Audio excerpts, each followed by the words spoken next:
komið heil og sæl og verið hjartanlega velkomin að tækjunum. Það eru Birkir, Karl og Leifur sem heilsa ykkur að þessum sinni. Já. Ofta sem áður, en til okkar komin Sólveig Anna Jónsdóttir, formaður Eflingar. Vertu hjartanlega velkomin. Takk fyrir. Sko, hvernig liggur á? Ég verð að byrja að segja, Sólveig, þegar ég hringdi og reyndi að fá þig þáttinn fyrst. Þarna, þú svona jartengdi mágillega og sagðir að þú kynir ekki að tefla og þú hefur aldrei heyrt um okkur. Þú veist, ég kannski hef einhvern tímann heyrt um ykkur, en ég kann ekki að tefla. Nei. Og það er bara eins og það er. En nei, ég hef aldrei hlustað á ykkur. Nei, takk fyrir það. Já, Hvernig- Hvernig liggur á Sólveig Önnu núna? Er þetta langi dagar, þú veist að segja hút orðin? Við erum að grípa þig hérna seint kvöld. Já, einmitt. Ég ætla að vakna hræðilega snemma og það er auðvitað bara leiðilegt fyrir mig. En já, það er mikið að gera. Það er bara auðvitað all þessi svona venjulegu störf sem að fylgja þessu hlutverki. En svo erum við að fulla undirbúa Eflingarþing og ætlum alltaf fyrsta Eflingarþingið okkar í næstu viku. Ok. Það sem að við komum saman svona 220 Eflingarfélagar og fundum eða þingum, segir maður það. Já. Og þingum saman. Þingum saman í 2 daga og ræðum svona stærstu málefnin sem að brenna á okkur ásamt ýmsu öðru og fyrir líka í pílukeppni og krínum pílu mestar Eflingar og höldum svo veislu. En það er auðvitað mikið sem að þarf að skipuleggja. Já. Já, sitið þarna raukstólum og haldið síðan blót. Við sittum á raukstólum og haldum sem blót, já, rétt. Og kannski förum við og reisum einhverja nýðstangir ef að við erum í þannig skapi. Já. Já, hljóma vel. Já, glæsilegt. Já, Birkir, eins og þú aðeir orða á, kannski vera fyrir þátt, en við ætlum að halda vel á spöðunum. Já. Það eru nóg að taka og við ætlum að reyna að halda þessu 90 mínútum sem við sögulega sé ekkert verið mjög flinkir í. Nei, svona ef að fólk kynni sér gögnið þá hefur verið afar slakir í því. En það kemur í minn hlut að gera betur í dag. Þú ert góður í dagskrárgerðinni, sko. Já, þú ert góður í dagskrárgerðinni, ég er ágætur í stýringunni. Já, meina það. En við sáum fréttir í morgun frá viðskiptaráði þar sem fram kemur að það sé mun ríkari veikindaréttur hjá hinu opinbera og að veikindafjárvistir séu algengari. Ef við kannski byrjum á því, er hættulegt fordæmi þegar opinberi starfsmenn fá meiri launahækkanir og meiri fríðindi en á almennum vinnumarkaði? Það skapar auðvitað visst vandamál og það er ríkari uppsagnar vernd, það er lengra orlof, það er stytting vinnuvikunar, ríkulegri veikindaréttur og þegar við horfum svo yfir á almennamarkaðinn þá er fólk þar einmitt, verkafólk, margir aðrir reyndar en verkafólk er ekki með neina styttingu vinnuvikunar. Fólk er með miklu lakari orlofsréttindi heldur en á opinbera markaðnum þar sem að allir á opinbera markaðnum núna alveg sama hvað þú ert gömul þá færðu bara þessi 30 daga. Það er í raun engin uppsagnavernd á almenna markaðnum þar sem að íslensku vinnumarkaður eða sem sagt inn í þessu íslensku vinnumarkaðsmódeli hefur verið talið eitt af svona mikilvægastu elementanum það hvað hann er sveigjanlegur. Það þýðir það á að vera lágt atvinnuleysi en það á þá líka að vera hægt að segja þér upp með basically bara engum vandkvæðum og þannig er það á almenna markanum. Þannig að þetta er, það eru þarna vandamál sem skapast við þetta. Vandinn varðandi veikindatíðnina á opinbera markanum er eflaust margþáttaður. Auðvitað skýrist eitthvað af þessari háu veikindatíðni á því að aðstæður inn í umönnunarkerfunum okkar eru bara orðnar mjög erfiðar. Það er mikil starfsmannavelta, það er mikil álag sem gerir það að verkum að fólk er þá frekar veikt. Þegar ég var að vinna á leikskóla þá var oft bara erfitt að ná þessari endurheimt. Svo kallir þú kemur heim og þú ert bara útkeyrð, nærið ekkert að hvíla þig og það er bara svona grefur undan bæði andlegri og líkamlegri heilsu. En svo eru þetta líka, svo ég tali hér bara eins og lífsreynd og óþroskumannskja, þá eru þetta líka einhver hópur sem að er kannski ekki endilega eitthvað veikur en nýtir samt veikindaréttin.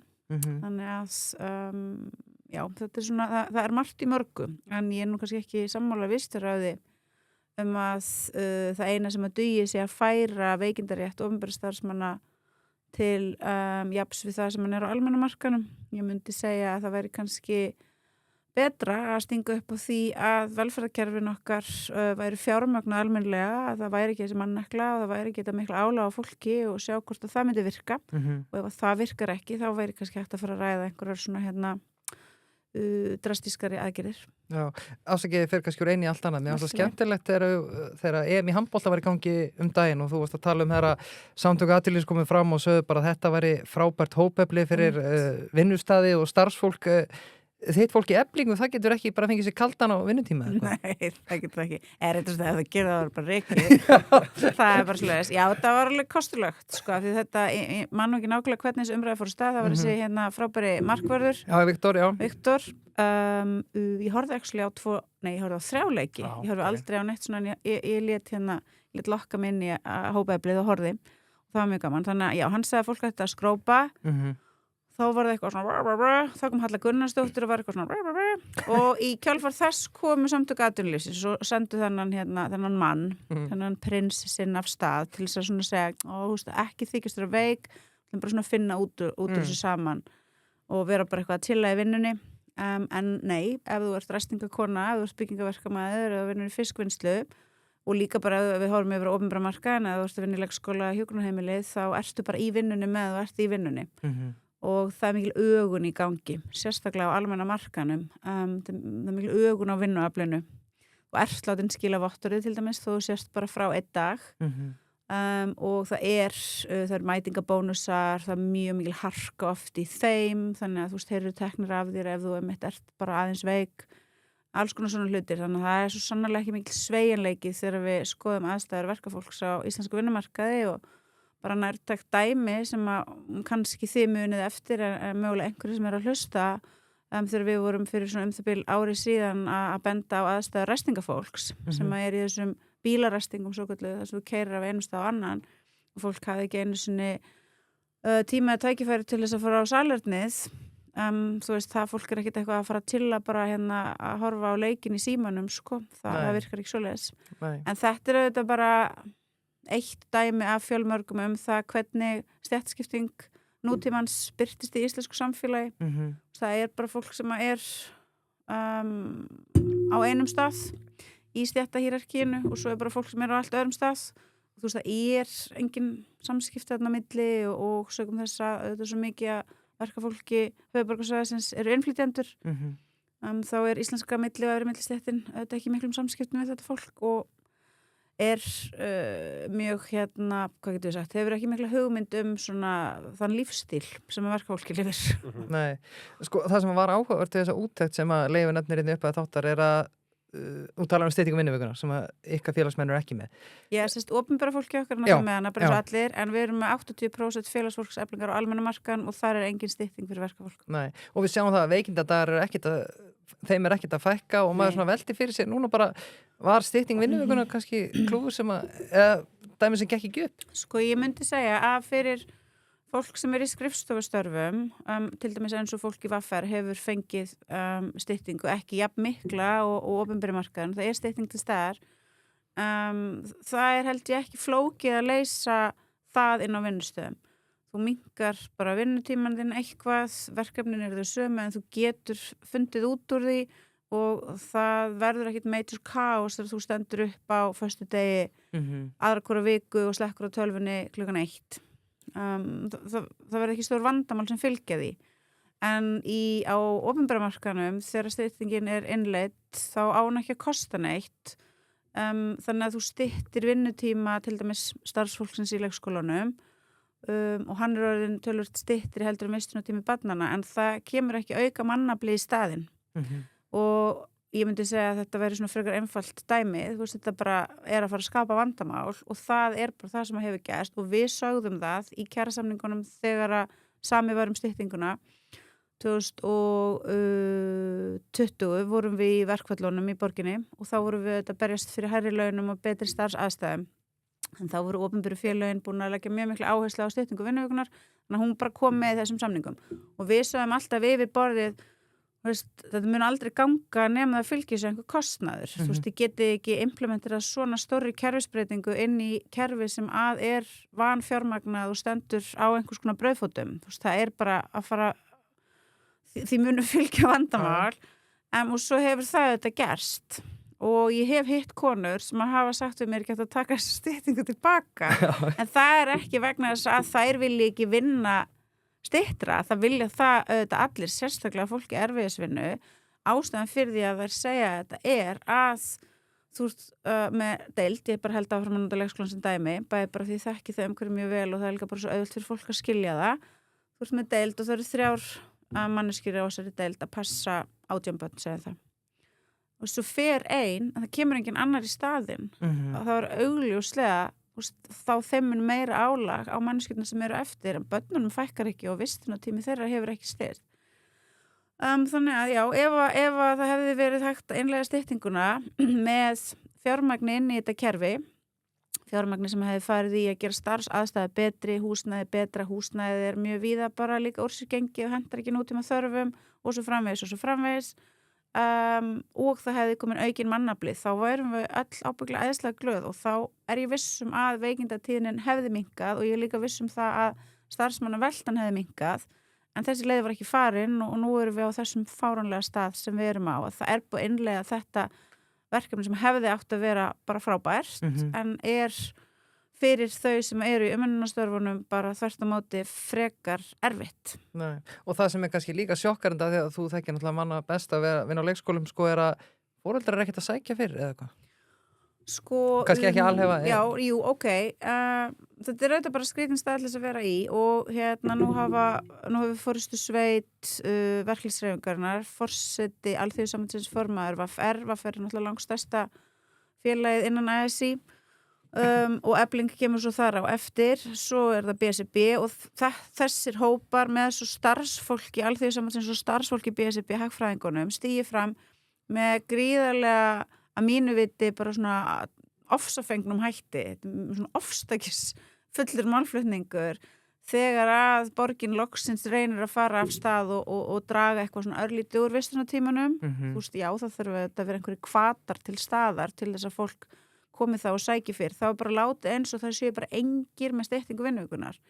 En það fólk með styttingu vinnuvíkunar, verslunarmenn eru með styttingu, iðnaðarmenn eru með styttingu, allur opinberi markaðurinn eins og hann leggur sig, með styttingu. Þannig að auðvitað eitthvað fólk með börnin sín í leikskóla sem getur sótt fyrr að sjálfsögðu hægt að fá það fólk að koma með einhverjum hætti og minnka þannig heildarvistunartíman yfir vikuna, það bara gefur augaleið. En af einhverjum ástæðum þá þetta bara eitthvað algjört tabú. Það má ekki tala það sé kannski ekkit sérstaklega gott fyrir börn að vera svona lengi á leikskóla. Það má ekki tala það og ég sá meiri segja eina af forystu konunum í þessari hatrum árás á það megingu breyta haldaði fram á Facebook í gær að það væri svo slæmt að það væri verið að gera 36 stundirnar ókeypis af því að það gefi til kynna að það væri þá vont fyrir börn að vera í meira en 36 stundir en það væri allt í lagi fyrir börn að vera 40 stundir og þá var maður bara eitthvað ok, byttu fullorðna fólkið á að vera 36 stundir þið börðust fyrir því en það er allt í lagi fyrir börnir að vera 40 stundir bara vákvæð þetta skrítið og þversagnarkennt en þessi málflutningur allir mjög þversagnarkentur en mér fannst þarna eitthvað metslegið þannig að já, þetta er allt bara mjög dularfullt hvernig þetta mál hefur þróast og mjög furðulegt líka talandi svona þversagnarkenndar afstöður mögulega tvískinnungur hræstni að manneskjur sem eru í framvarðasveit feminismans á Íslandi og berjast fyrir feminisma bara á hverjum einsta degi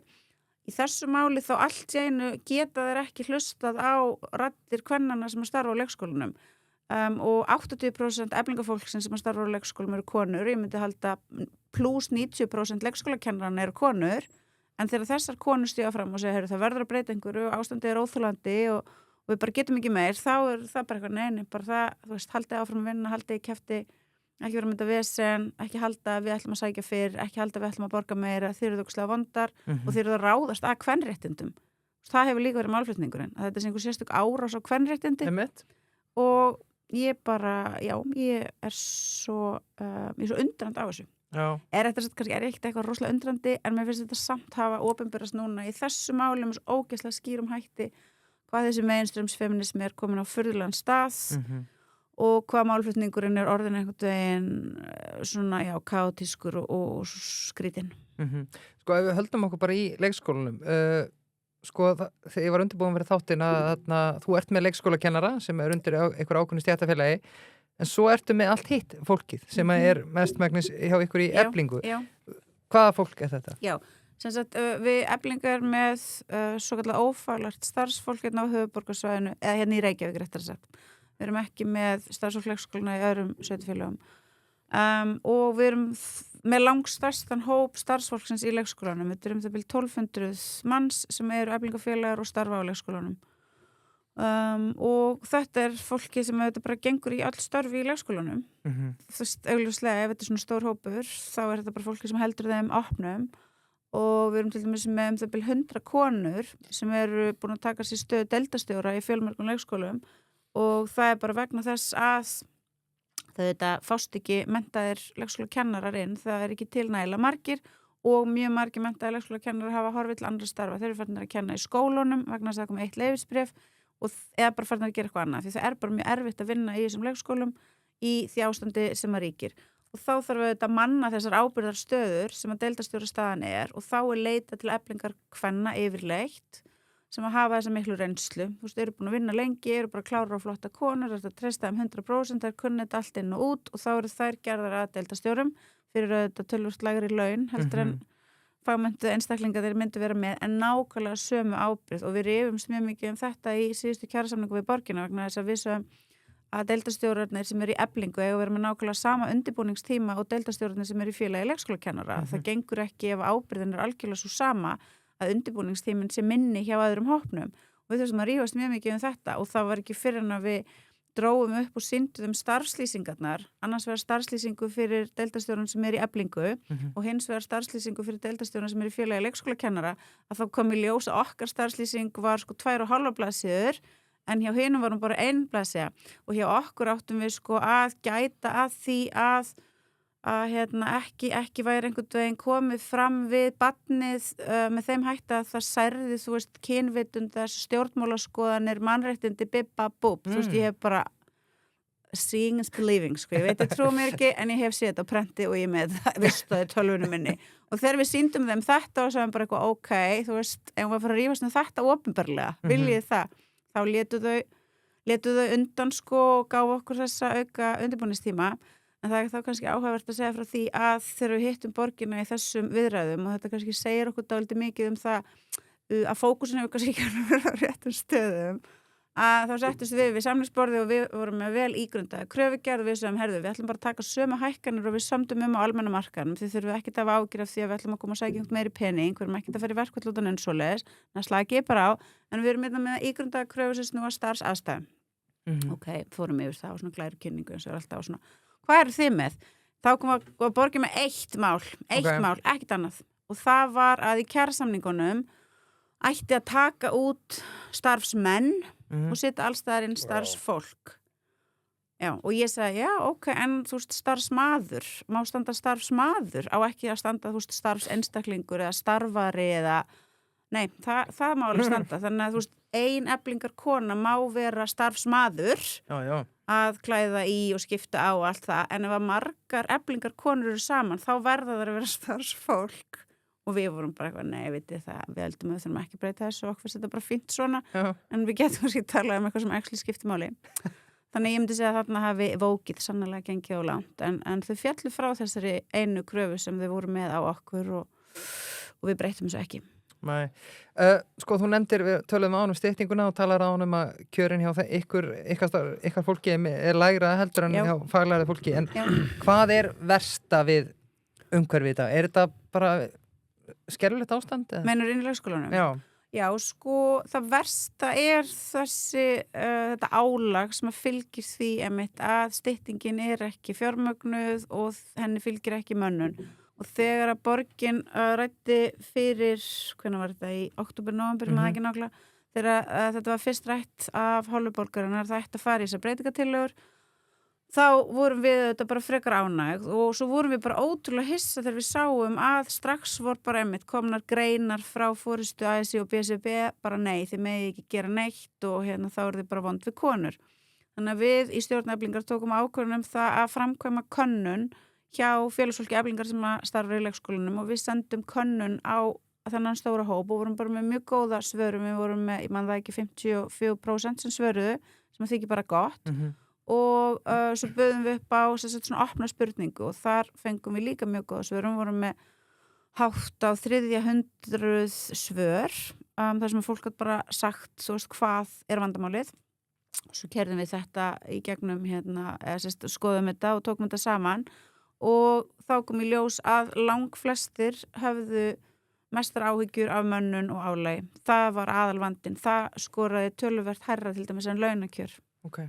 Og það segir okkur bara það að ástandið óþolandi og það verður að gera eitthvað og þarna voru konur að skrifa og ég veit þetta líka bara af því ég í samskiptum við svo mikið af þessu fólki. Það eru náttúrulega starfsfólk leikskólanar í stjórn, í trúnaðarráði, í miklum samskiptum við þau og leita til mín með alls konar hluti konur með margra áratuga starfsreynslu sem segja bæði þarna í þessum opnum svörum og hafa líka bara sagt það við mig, þú veist, ástandið hefur bara aldrei verið verra. Það verður að gera eitthvað og ég er bara sammála þessum konum og ég ánægð með það að borgin sé í það minnst að byrja að reyna að gera eitthvað. Ég held þetta sé kannski ekki nóg. Nei, þú talar þetta að vera svona gott fyrsta skref? Já, vonandi er þetta gott fyrsta skref, en borgin þá líka bara standa við það að það þarf að dokumentera niðurstöðurnar og það var til dæmis það sem átti alltaf að gera eftir styttinguna og þá tók borgin að langan tíma að fara að keyra einhverjar skoðanir á því hvort það væri einmitt raunverulega verið hvort það væri veikindadagar að minnka og svo framvegis, þannig að það þarf að skoða þetta og ef að þú veist einhverju mánuði með ári liðinu það kemur í ljós, ástandi hefur ekki lagast að vistunartíminn hefur ekki dregist saman, þá þarf að grípa til einhverja róttækari aðgerða segi ég, en það eitt mjög mikilvægt sem að borgin segist alltaf að gera og það að passa að það sé alltaf skráð þú veist hverjir sækja kynið, þannig að þú veist ef það pabbi og mamma, þú veist þá verður það alltaf skráð. Ég skildi allavega tillöguna þannig af því að þá þetta að skoða þetta út frá einhvern svona jafnréttismáli þannig að það kemur í ljós að mamman sækir oftar en pappin ég veit ekki til hvað ráðstofan á það að grípa og þá eitthvað svona tala við þau og segja bara þetta gengur ekki lengur nú þarf þú bara að koma oftar að sækja eins og ég fer með stráki minn ég fengi mínus í klattan Nei, kannski ætlaði líka að skrá það, ég veit ekki en ég veit ekki hver interventionið verður og ég hef sagt þetta náttúrulega bara kemur engum við bara skulum við aðeins chilla í því hvað við höldum að koma okkur við til dæmis kemur þetta okkur ekki við og það eru kannski önnur mál sem betra að fókusera á og starffólki hefur líka bara ákveðlega mikið að gera og það er kannski ekkit sniðugt að vera að bæta enn einu verkefnin á þau en við skulum sjá hvað gerist Kaldi Light Hann svona eins og púðusnjórinn sem falliðin fyrir norðan á Árskógssandinum sem við höfum nú kannski saknað fyrir sunnan en eitt sem við höfum ekki saknað, það kaldi. Nei. Hann til staðar í öllum betri verslunum. Og alltaf ískamlega mér. Já, reyndar þegar ég segi öllum betri verslunum. Hann á leiðin í Smáriki, held ég alveg örgulega. Já, sælar. Svo hann í mjólkarbúðinni. Svo hann í mjólkarbúðinni góðu og það Kaldi Light, það Kaldi 0% sem svona minn go to. Já, þetta náttúrulega brugsmiðan kaldi og vil ég láta sérmerkja bjór, útskrift framöndan, ferming framöndan? Ferming framöndan? Já, skoðum það. Skoðum það? Já. Og Volt? Veistu. Pöntum bara. Já, pöntum bara. Það svo einfalt. Ástum ég að ég farið til búðina? Pöntum bara. Já, pöntum bara. 30% afsláttur og fullt af tilbúðum hjá Volt þessa dagana. Alltaf 30%. Ég hitti einmitt Jóa Má á förnum vegi í dag. Einmitt? Skellilegandi. Já, ég meina. Og ef það er eitthvað lífsráð sem við getum gefið fólki sem er að hlusta á hana þátt, það er að fara í Volt Plus áskrift. Hún borgar sig. Já, hún gerir það. En Íslandssjóðið maður. Já, þeir eru kökkin, þú veist það. Já, markaður eru niðri í dag. Já, ef við ræðum bara markaðslutild, þá Íslandssjóðir, þeir eru að halda svona 28% af viljendum sjóðamarkaði. Já. Það er engin tilviljun. Og beauty við Íslandssjóði og beauty við Íslandssjóði, ástæðan fyrir að segja að markaður sér niðri í dag er að Íslandssjóðir eru búin að vera kökkin síðan 1994 eins og þú segir. Og ekki reyna bæði dip eða eitthvað annað. Farðu bara inn í Íslandssjóði og leyfðu þessu bara compoundast og þetta mun gera það sjálf sér. Já, ég er svona spá hvort að þessi markaðshlutdeild sé að einhverjum hluta, kannski ekki öllum, tilkomin vegna þess að Jón Óskar Jónsson, myndarlegasti aðstofamaður sjóðstýringar landsins, ætlaði mér að fullera. Glæsilegur. Er hann glæsilegur? Sérðu það? Já, en þau hjá Íslandssjóðum eru geggið. Það er ekki spurning. En Smárikið, það er eins og fyrir daginn ódýrasta ríkið. Já, eins og er að byrja að segja Dokk, strækja sig kann að staðsetja sig.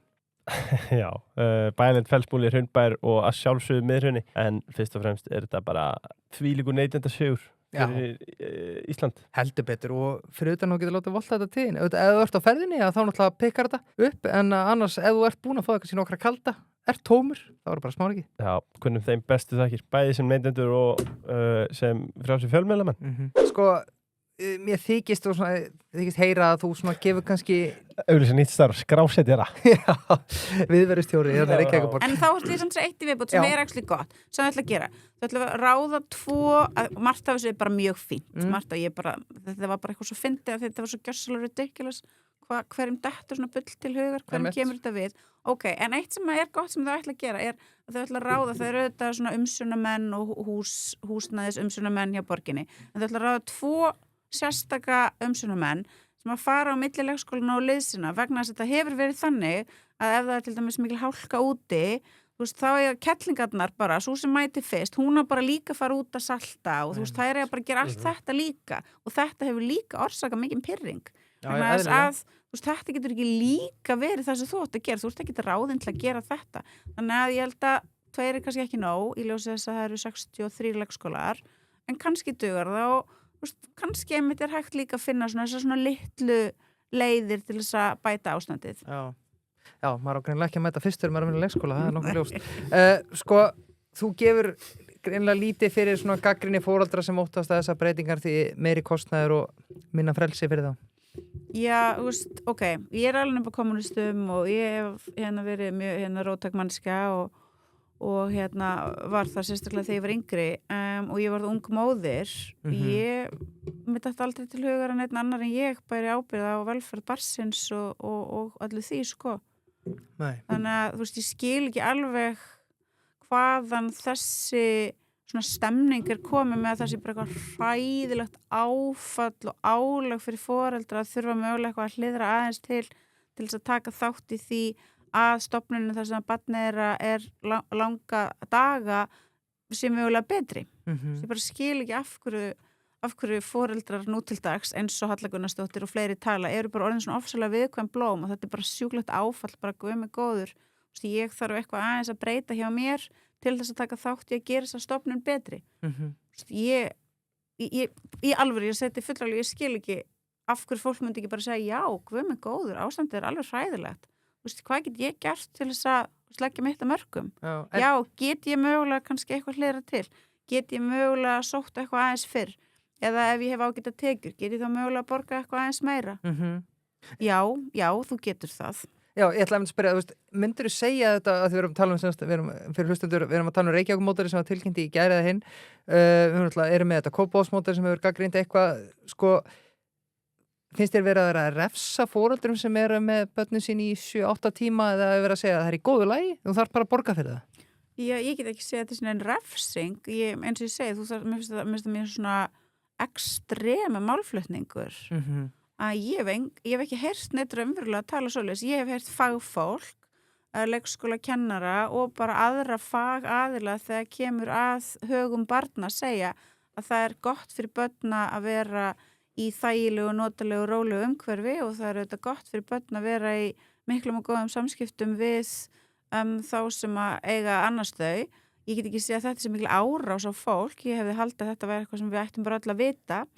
Ég held að það sé ágætt svigrum hjá sem betur fer ágætlega stórum hópi launafólks í Íslandi vegna það hefur komið í ljós í könnunum að 70% launafólks í Íslandi hefur það bara ágætt þegar kemur að tekjum og efnahagslegu umhverfi þeirra og það fólk hlýtur þá ef það vill hafa börnin sín í langri vistun eða þarf vinnunar vegna að geta borgað örlítið meira það eru afslættir fyrir fólk sem eru á lægri tekjum þannig að þessar svona heimsenda spár ég held að þær séu mjög úr lausu lofti gripnar og svo líka áhugavert að sjá að þetta er ólíkt Kópavogsmódelinu tekjutengingarnar eru miklu svona vægari, þú veist, hjá Reykjavík sko, en svo þegar það er byrt þá kemur í ljós að það skiptir samt engu máli vegna þess að fórista VFR, fórista BSB og fórista Alþýðusambandsins hafa bara sem prinsip afstöðu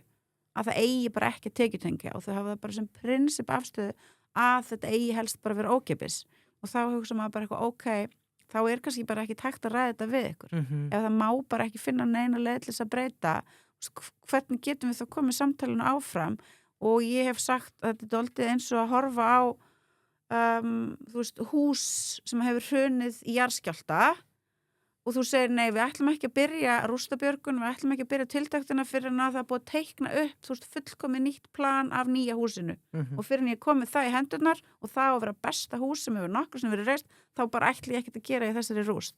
Menn þetta er mjög skrítið við þarf og ég er mjög ósammála því. Já, og eins og komst inn á áðan, þú veist að mikið nota spilið einmitt að þetta vandamáli við þess að 6 tíma vistun á dag sé að þetta lendi á konunum. Já, ég bara aftur nú náttúrulega það maður bara tala varlega sko en hérna mér varst bara rosa gott og gaman að vera með börnunum mínum. Ég er bara ánægja af því og ég held bara Þú tala að lengja bara fæðingur?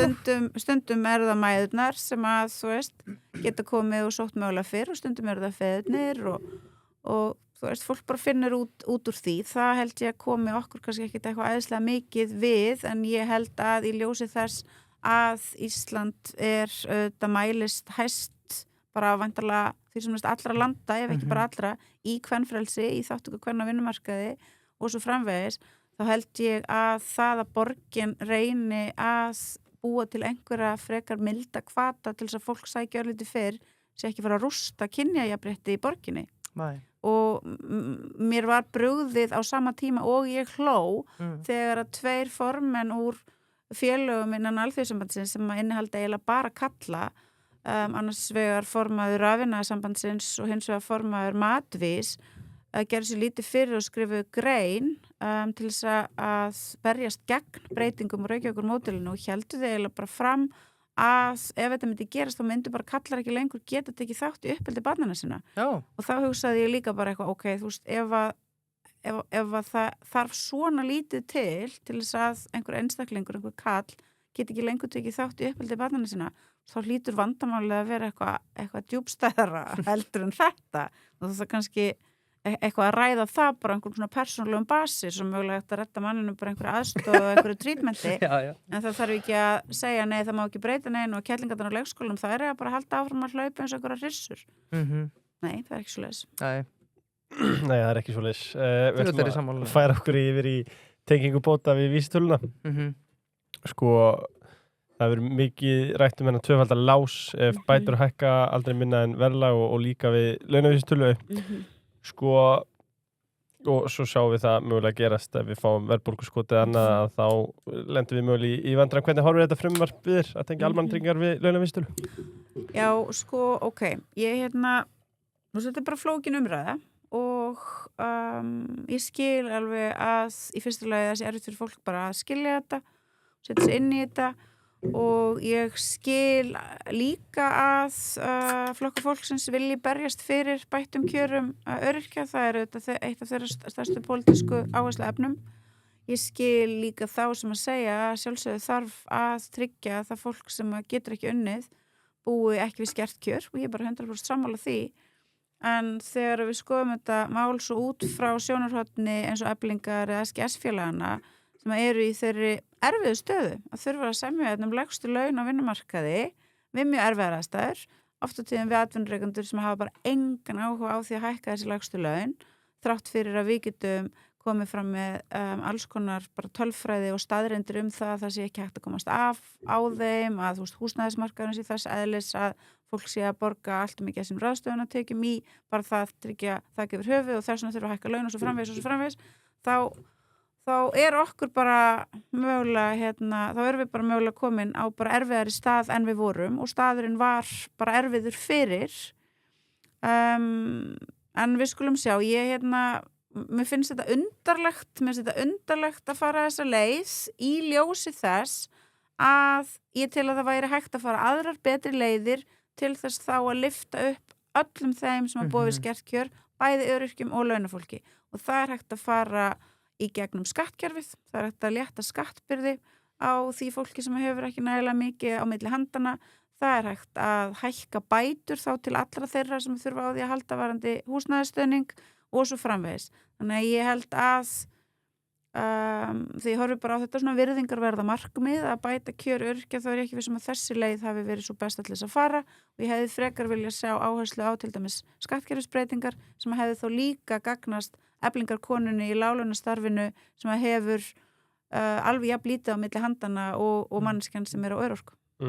Já, þú talar það í kjaraviðræðunum að þetta hefði jafnvel í för með sér að það syrti bara í álinn, en sko, ég velti fyrir mér, er þetta ekki jöfnunatóli í einhvern skilningi? Ég hefði kannski haldið að fyrir það sem að vera að berast fyrir kjörum, ja, þeirra sem var að fá hvað lægst laun, þeir getur bara hent fótum upp á skrifborðið, af því að þeir horfa bara á þessi, almannatryggingarnar fljúgu upp og við verðum að vera allavega samkeppnishæf við þetta, eða skilurðu? Meinur þá að þú munum bara fá þetta þess að þurfa að semja það? Eða fólk sem er ekki á vinnumarkaðnum er komin í bara sömu laun og lægstlaunu. Bara, ef það mun virka þannig, það kemur það í ljós þegar samningur næstleysir. Ég sé það ekki fyrir mér, sko, að þetta virkir svoleiðis. Ég sé það ekki. Það er ekki mín reynsla af því að fara inn í kjaraviðræður við Samtök atvinnulífsins að það sé hægt að setja fæturna upp á borð og að þau færi okkur þar sem við teljum að við eigum inni. Það verður ekki virkað þannig. Og það er til dæmis ástæðan fyrir því að verkafólk á almenna markaðnum er ekki með styttingu vinnuvikunar. Þannig að við komum og segjum, já, við þurfum að fá launahækkanir. Fólk næri ekki endum saman og þá segja þau, ok, þið getur fengið launahækkanir en þeir eru þá ekki að fara að fá styttingu vinnuvikuna. Ef það ætla að fá styttingu vinnuvikunar, þá eru þau að fara að fá miklu minni launahækkanir. Já. Og við í síðustu kjarasamningum, ég og Vilhelm Birgisson og fólki sem við vorum í samningunum með, við tókum ákvörðun það að það væri meira virði fyrir fólk að fá hækkanir heldur en styttingu. Ég er ekkert viss allir hafa eitthvað endilega verið að sammála okkur að ánægja með þetta og auðvitað vill fólk alveg vinna minna en þú veist, þetta var bara kalt mat sem við þurftum að framkvæma og við tókum þessa ákvörðun en ástæðan fyrir ég nefna hér er bara, ég held þessi dæmisaga það einmitt að það er enginn að fara að gefa okkur nokkuð skapaðan hlut og það er þá kannski líka ástæðan fyrir því að mér finnst þetta undarlega leið til þess að fara vegna þess að hér er risastór hópur af fólki sem að vinna baki brotnu líkamlega og andlega erfiðstörf oft bæði og kemur ótrúlega þreytt heim á samt mjög litla peninga til þess að sjá fyrir sér og sínum, næri ekki að láta endan á saman, getur ekki staðið undir einhverjum mjög vægum óvæntum útgjöldum á erfitt með að bara sjá fyrir börnunum sínum og það kemur fram í könnunum Vörðu sem er rannsóknar miðstöð Alþjóðasambandsins og BSRB og framkvæmir stórar kannanir hjá launafólki þá kemur til dæmis í ljós að það er 25, 26, 27% eflinga kvenna sem geta ekki séð börnunum sínum fyrir nægilega góðum mat, sem geta ekki séð börnunum sínum fyrir nægilega góðum fatnaði, sem geta ekki farið með börnun sín í sumarfrí, sem geta ekki séð börnunum sínum fyrir afmælis og jólagjöfum.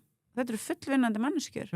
Þetta er staða sem ég hefði haldið að væri í það minnsta jafn mikilvægt að ráðast í að bæta og þess vegna segi ég hefði ekki verið betra að fara skattkerfisbreytingar leið og lyfta þá þessum hópi auka ráðstöfunartekjur þessa hóps leið þessa hóps sem heldur umhverfiskerfunum gangandi og framleiði verðmætin í samfélaginu en það má ekki skilja orð mig þannig að ég sé að gera lítið úr þörfina á því að bæta kjör þeirra sem komast ekki af á örorkubótum ég er ekki að segja það en mér finnst þetta undarlega leið til þess að fara í ljós þess að ég held að það hefur verið hægt að fara aðra leiðir. En þetta er svona góð punktur og góð spurning hjá leið, maður velti fyrir sér þegar að þið farið næst í kjaraviðræður sem að þú þekkir miklu betur en við. Þetta hlýtur að vera vopn fyrir ykkur. Ég hef bara að hugsa að það væri hagur líka samtaka atvinnulífsins þegar bili minkar milli almannatrygginga og lágmarkslauna að halda fólki á vinnumarkaðnum. Já, maður skildi rekna með því. En bara reynsla mín af samskiptum við auðvaldið og stjórnvöld er svo að maður kemur og maður heldur að eitthvað sé bara eitthvað svona ótrúlega basic og allir hljóta var sammála en svo kemur ljósa þegar svo sannlega ekki þannig. Þannig að ég ætla ekki að láta eins og ég telji að þetta sé eitt af þeim málum sem að við getum hér og nú sagt, jú, þetta lítur bara að leiða til þess að automatist fáum við þá þú veist, x% hækkanir og svo þá eitthvað til viðbútar vegna þess að það hlýtur augljóslega að vera einhver hvati til þess að vera vinnumarkaði. Sko, tekur undir það sem að flokkafólksins og aðrir hafa verið að segja og mér er það bara aðrir flokkar í þessari ríkisstjórn tala um að hafi verið að þetta sé sá flokkur einmitt sem hefur setið á hakan. Ég bara ætla að segja að ég er náttúrulega formaður í félagi vinnandi fólks. Ég gerir kjarasamninga fyrir fólk á vinnumarkaði og ég hef sjálf ávallt verið á vinnumarkaði.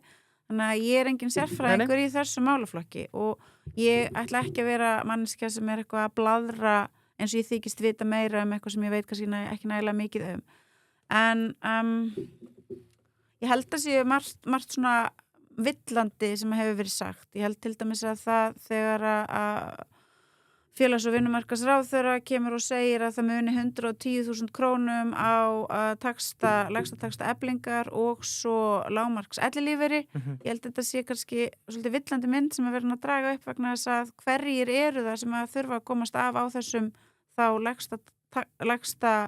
lægstu greiðslu ellilífeyriskerfisins. En er þetta rosalega bunur? 110.000? Já, en málið er að hversu fáir eru það sem þurfa að komast af á þessum einhverjum 300 eitthvað krónum. Ég held að sé ekki stór hópur. Nei. Að vegna þess að það kemur auðvitað, þú ert með eitthvað frá lífeyrissjóðnum eða hefur verið á vinnumarkaði, svo ertu þá með eitthvað frá Tryggingastofnun, svo er fólk með heimilisuppbætur og svo framvegis.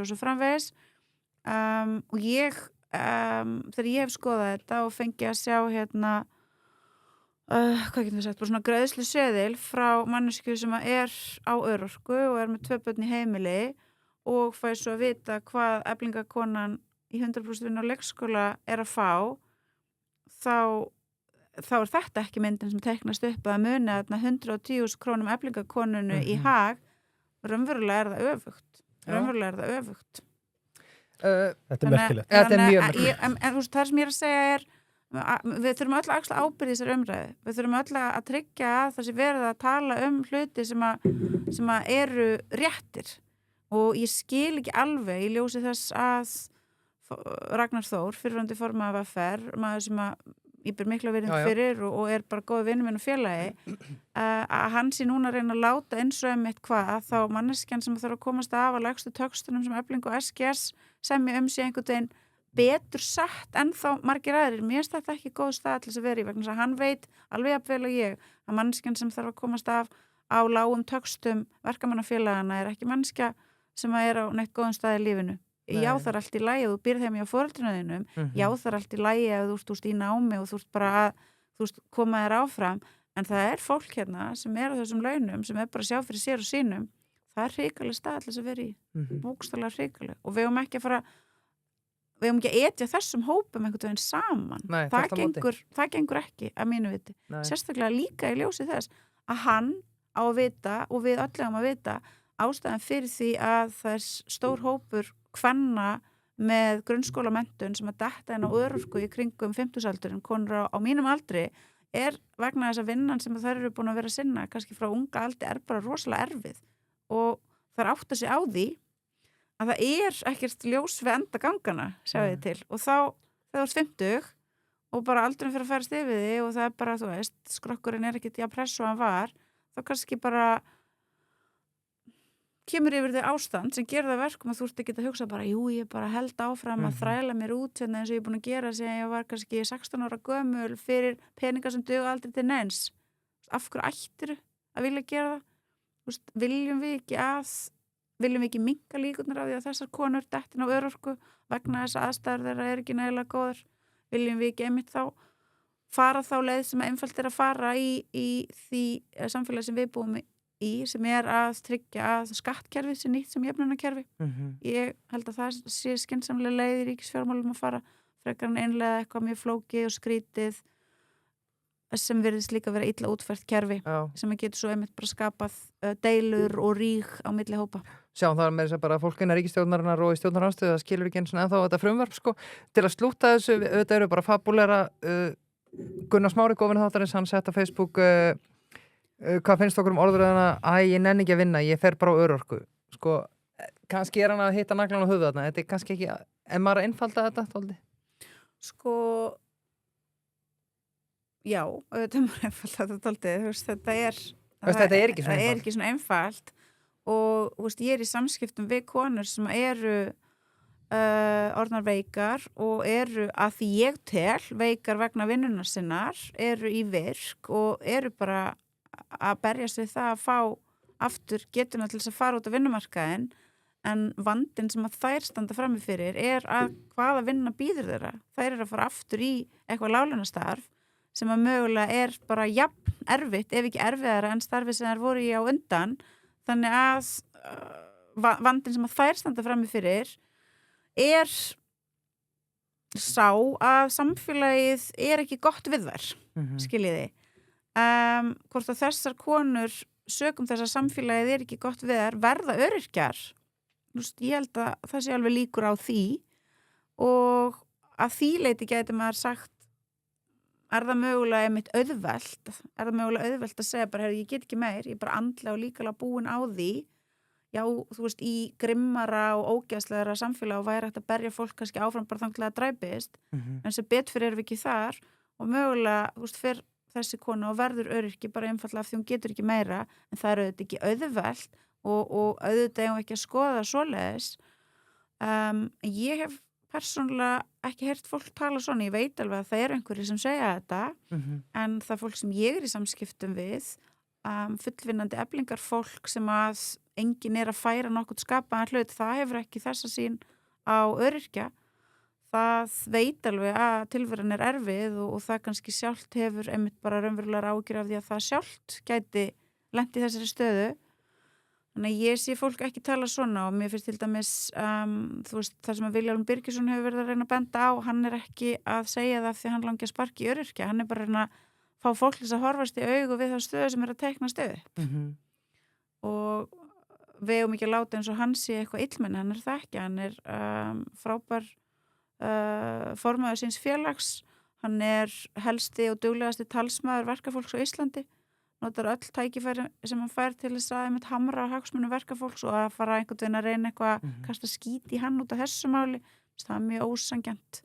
En nei, það er ekki auðvelt að segja að ég ætla að hætta að vinna og fara á örorku, það held ég ekki.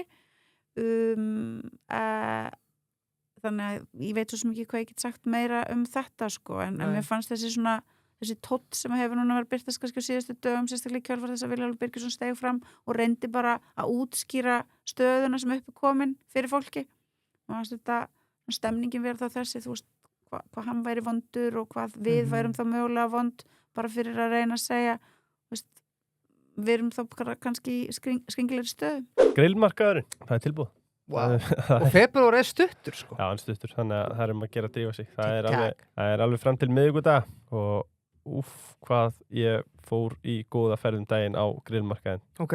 Ef ég fór bara ég og konan sko. Já, vel gert. Fórum í kvöldseðilin. Já, ekki þriðjudagstilboð. Nei, febrúartilboð. Ekki febrúartilboð, nei, ég fór bara í kórunamaður af kólagrillinu. Hún er í þvælu, sko. Konfekt.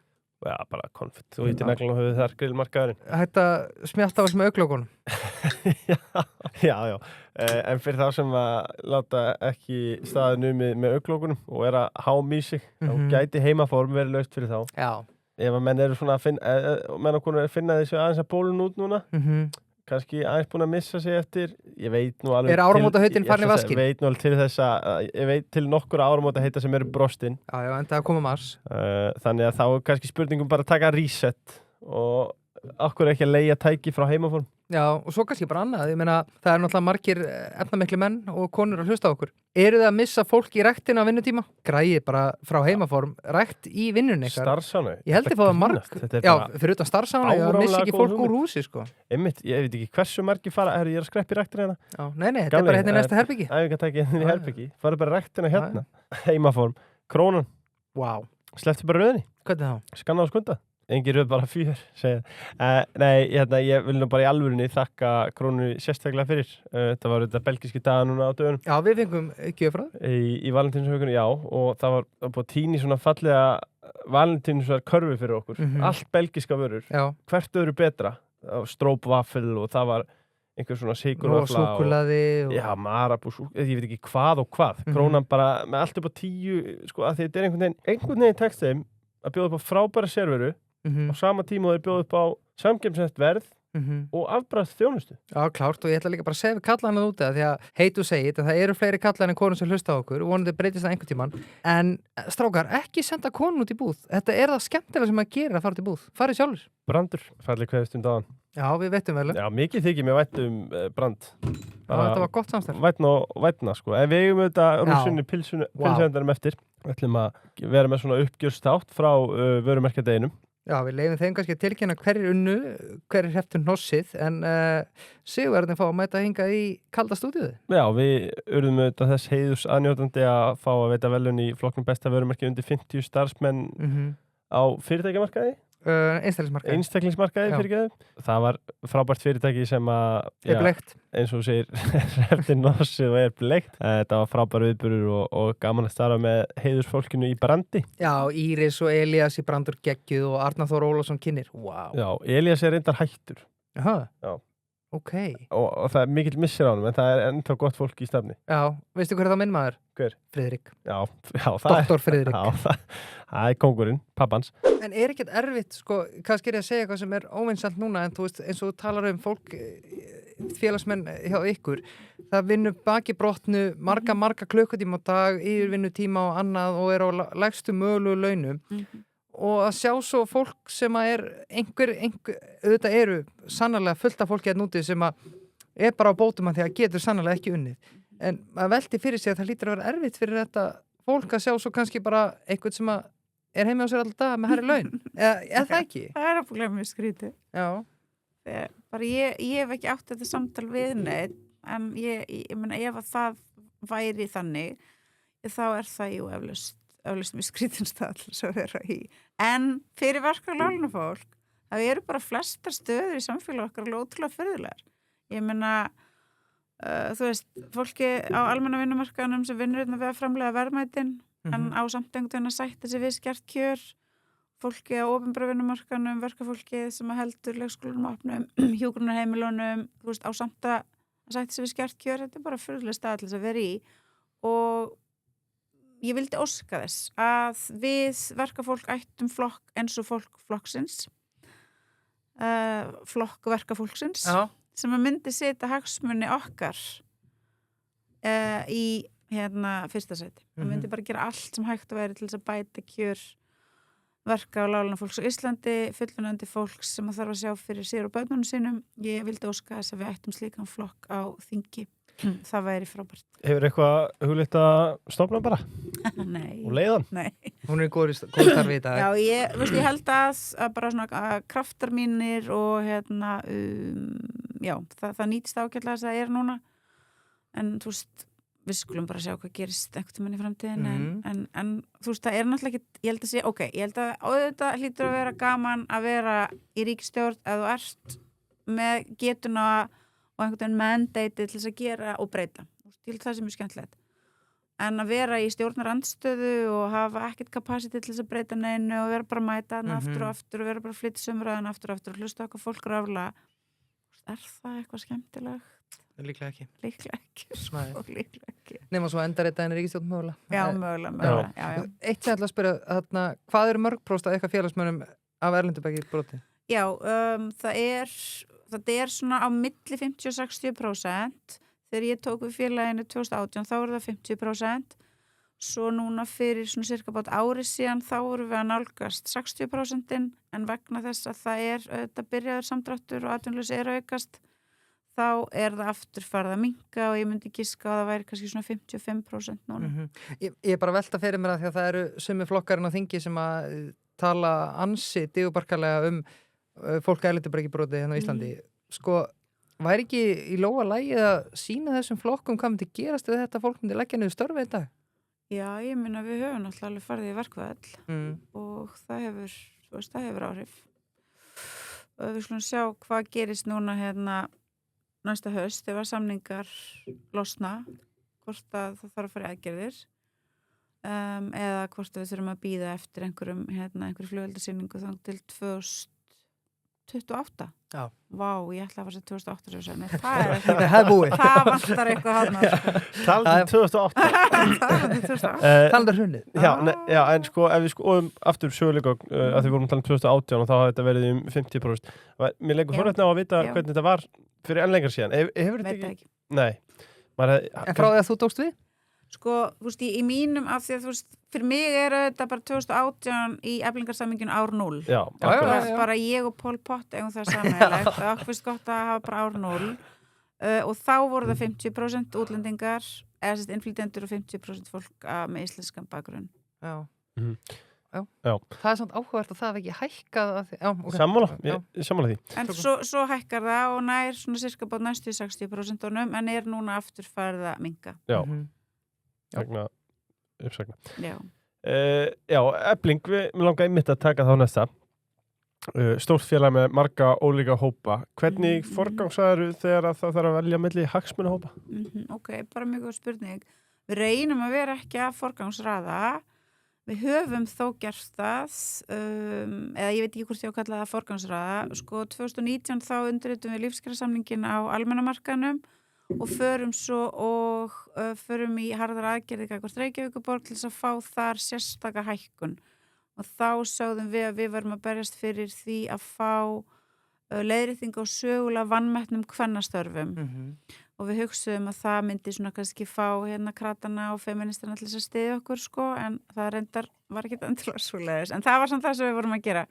Og skýrslur, niðurstöður kjaratölfræðinefndar hafa sýnt fram á það með skýrum hætti að í prósentutalum fékk engin hærri hækkanir í þessari kjaralótu 2019-2022 heldur en Eflingarfólki á Reykjavíkurborg.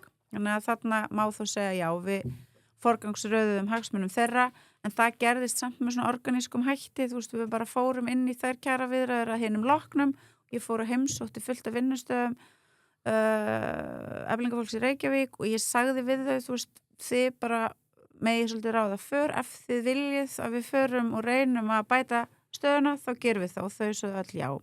Þannig að þá gerðum við það, en almennt gerum við það þannig og það til dæmis ástæðan fyrir því við höfum verið með þessar stóru samninganefnd er að þegar við undirbúum okkur fyrir kjaraviðræður á almenna markanum, þá bjóðum við bara líka fólkina á opinbera markanum að vera með vegna þess að við vitum að svo launastefna sem við mótum á almenna markanum, hún er meira og minna að fara að flæða yfir í opinbera markaðin, en hann semur alltaf setna, nokkuð veist það mjög ólýðræðislegt og við viljum ekki gera það þannig, eins og það hefur alltaf verið gert að fólki á opinbera markaðnum, Eflingafólki á bara koma og taka það sem hinn hafa samið þess vegna við verum stóru samninganefndina.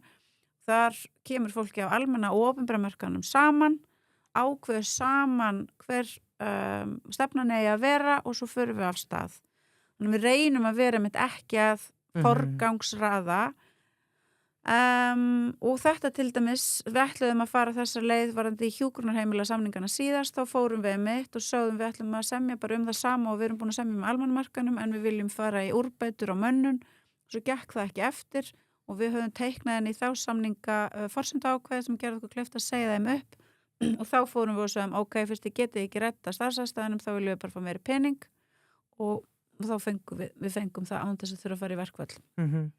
Þannig að það er hægt að fara í ýmsar leiðir en all in all þá reynum við að teikna upp sameiginlega hagsmuni og vinna svo sameiginlega að þeim. En svo fyrir við líka að gera sérkjarasamninga og umgjert sérkjarasamninga til dæmis við Eimskip og þá kannski koma ykkur auka hækkanir inn en stóra línan er að sameiginlegir hagsmunir okkar eru svo margir að við þurfum ekki að fara að gera upp á milli hópa. Sko alveg eins og við töluðum á honum þessa kjara gliðnuna hvað sem er á milli fólk sem er að taka bætur og svo lánafólk sko ég velti líka fyrir mér það sem við byrjum þáttina og nú talum opinbera starfsmenn. Það hlýtur líka að vera erfitt og eitthvað sem að þið ætti að nota sem enni trompi í ykkar samningaviðræðum með bara, hefðu opinbera alltaf að leiða launahækkunum. Okkur fáum við ekki smá þeima þessu. Það er mjög erfitt fyrir okkur. En íslenska vinnumarkaðsmódeli bara virkar þannig að almennumarkaðurinn kemur fyrst og á að skoða svigrúmið og ákvarða launastefnuna. En svo kemur bara opinberi markaðurinn á eftir og svo þá gerast bara alls konar hlutir og til dæmis það að þá er samið við kennara með allt öðrum hætti en til dæmis samið við okkur. Og þú veist það eru þetta íslenska vinnumarkaðsmódel er bara eins og það er að vissuleiti kaotist, það er bara staðreynd, það er rosalega mikið af stéttarfélögum, það er rosalega mikið af kjarasamningum. Það er hægt að reyna að marka einhverja stefnu en það er ekkert víst að hún haldi, það eru þú veist margir ólíkir hagsmuna aðilar og playerar í leiknum sem hafa bara þetta alls konar sýn og hafa líka oft bara sterka stöðu og þá getur bara allt gerst. Þannig að jú, það er oft erfitt fyrir okkur að vera búin að leggja einhverja línur og sjá það svo bara allt riðlast eins og gerist þetta í síðustu samningum.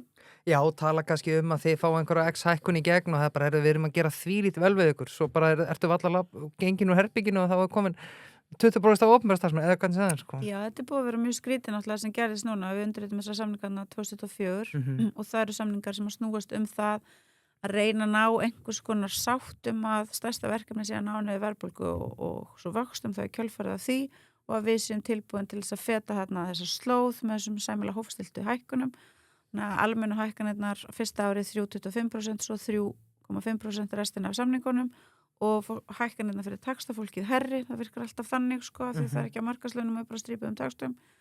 Og svo kemur bara í ljós að, já, númer 1, það er bara farið og samið miklu herri hækkanir við vissa hópa á opinbera markanum og svo er greinlega bara mikið launaskrið á almenna markanum og svo til viðbútar þá náttúrulega öllum hækkanum velt út í verðlagið og svo framvegis og þá erum við í þessari stöðu sem við erum í núna að þessi aðferðafræði sem að virtist ætla að virka þarna fyrstu mánuðina eftir og þú veist verðbólgan fór lækkandi og það fór þarna að stað eitthvað vaxtalækkun á ferli og við vorum alveg pingu spennt það bara endist ekki og það er ósanngjarnt að mínu viti þegar Seðlabankastjóri og peningastefnunefnd koma og segja bara eitthvað öll verkalýðshreyfingin beri þarna sök mér finnst það ósanngjarnt í fyrsta lagi finnst mér það ósanngjarnt vegna þess að ég og Vilhjálmur Birgisson við vildum að samið krónutöluhækkanir bara flatar krónutöluhækkanir sem því að það var bara allir það sama þú ert ekki með þessar prósentur sem að gera það verkum að fólki ofar í tekjustöðunum er að fá miklu hærri hækkanir heldur en hinir þannig að það er ekki samstaða það og það var ekki fræðilega möguleiki að fá samtök atvinnulífsins til þess að fallast á krónutöluhækkanir og það var heldur ekki fræðilega möguleiki til þess að fá stóra playera á opinbera markanum eins og BHM til þess að fallast á þetta þannig að það var út af borðinu en við samt erum þarna tilbúin til þess að fara þessa leið sem við töldum að vera mjög skynsamlega aðrir voru ekki tilbúinir til þess að taka þátt í þeirri vegferð þess vegna finnst mér mjög ósanngjarnt að þegar það er svo bara einhvern veginn plaffað á alla hreyfinguna minnst sanngjarnar að segja það er verið að plaffa hérna á alla nema breiðfylkinguna, tökum okkur út við í það minnst að við reyndum af heilindum og af hollustu við þetta verkefni það er ekki okkur að kenna að aðrir hafi ekki viljað feta sömu slóð. Nei, okkur eiga þau ég ætla ekki að gerast eitthvað talsmaður eflingarina en okkur eiga þau að gjalda fyrir það að ríkisfjármálin séu ekki í lagi og að opinberi markaðin séu að leiða hækkanir. Þá er það bara, herri, já, svo byggjum við vinsælegast alla sem eru í fórustu verkefnisreiningarna að halda sig á mottunni sko við næstu kjaraviðræður. Það er bara, við erum mjög skringilega stöð því svo er samt, þú veist, það er þessi háa verðbólga á hátt svo samt kaupmáttaraukning. Þú veist, ekki ætla ég að segja skilja hugsunargang Seðlabankastjóra og peningastefnunefndar en þegar þau skoða þessa mynd þá náttúrulega fríkaðu bara út þú veist, en þetta náttúrulega segir okkur það því miður að ég heldur sem bara svolítið föst í þessu háa vaxtastígi ef þetta er bara svona, það er bara kaupmáttaraukning og það er bara launaskrið og þú veist það er bara ennþá þannig stemning þrátt fyrir það sé líka atvinnuleysi farið að aukast og þetta mikla blikur á lofti þetta er náttúrulega bara algjörlega fríkuð stað alltaf að vera í en ég hef líka sagt, ég held að ástæðan fyrir því að verðbólgan fer ekki niður og það er þetta launaskrið og er svo að vegna þess að fólk í góðri stöðu, fólk sem er í eigin húsnæði og hefur ágætlega góða tekjur, það finnur bara ekkert svo mikið fyrir þessu og þessi svona bölsýnismynd sem að fólk var að reyna að mála upp, þú veist, það var þarna snjóhengjan sem átti að gera það verkum allt er brjála og það væri bara einhver óerðir á götum af því að þú veist, vextirnir á lánunum var að hækka svo mikið en fólk auðvitað svissa bara yfir í verðtryggð lán og hefur þá áfram bara frekar rúma ráðstöfunartekjur það sem að Kristrún er núna farin að tala að banna verðtrygginguna fyrir fólki vissum tekjuhópum til þess að hætta eða svona miklum peningum í vittlisur og fara frá borgunir húsnæðislánin sín mjög svona áhugaverð nálgun ég er ekki vissum að það verið mjög vinsælt hjá henni en þú veist, ég held að ástæðan fyrir því að það er bara ennþá svona klikkað ástand er að jú, háverðbólga og hátt vaxtastig hefur ömurleg áhrif á fólk sem er neðarlega í tekjustíðanum, þú veist, það bara er erfitt, fólk er bara út í búð, því ég bara tala við konur sem eru bara að segja, þú veist, að ég að kaupa dömbindið eða ost, bara fokk hvað ég gera, skilur, þú veist, er ég núna alltaf konan sem hefur ekki efna að kaupa ost, en svo er fullt af fólki sem að kaupir bara allan þann ost sem þeim sýnist og fer til útlanda og kaup sér ný föt og þú veist, fer í plokkun og litun og lætur breyta eldhúsinu hjá sér og mögulega kaup sér stærri íbúð og svo framvegis. Og ég held að vegna þess að það eru svo ókslega margir sem eru í þessum seinni hóp sem að bara geta alveg látið þetta slæta. Þú veist, þá held ég bara að við séum þessari stöð og það er svona finnst mér líka aftur ósanngjarnt að vera eitthvað að reyna að benda eitthvað á okkur eins og við séum vandamáli, við erum ekki vandamáli. Ríka fólkið og stríðalinn millistjætt eru Já. vandamáli. Þú ert vandamállegur. Þið Já, hún horfa á okkur, ég sé það. þið og vinur ykkar eru vandamáli. Og hlustendurnir. Já, þið sem eru bara alltaf að kaupa ost og dömumyndi, Já, ég kaupa alltaf bara bæði. anskotinn hafi það, sko. Já, það klart. Já, mjög gott, sko, Sólana, mér langar að spyrja þig í þinni, ef við teljum bara frá árið 0, Já, hvert er svona einmitt. það afrek sem þú ert stoltust af? Meinarðu bara frá því að við tókum þetta þarna fyrst yfir? Já, það er góð spurning. Sko, ég myndi segja að auðvitað er ég bara stolt af því að, þú veist, við höfum ekki dottið úr söðlunum, sko. Þú veist, af því að á einhverju leiti er þetta bara svona burtreiðar eða gladiatórakeppni, ég er svona skiptst á og nota þessar líkingar.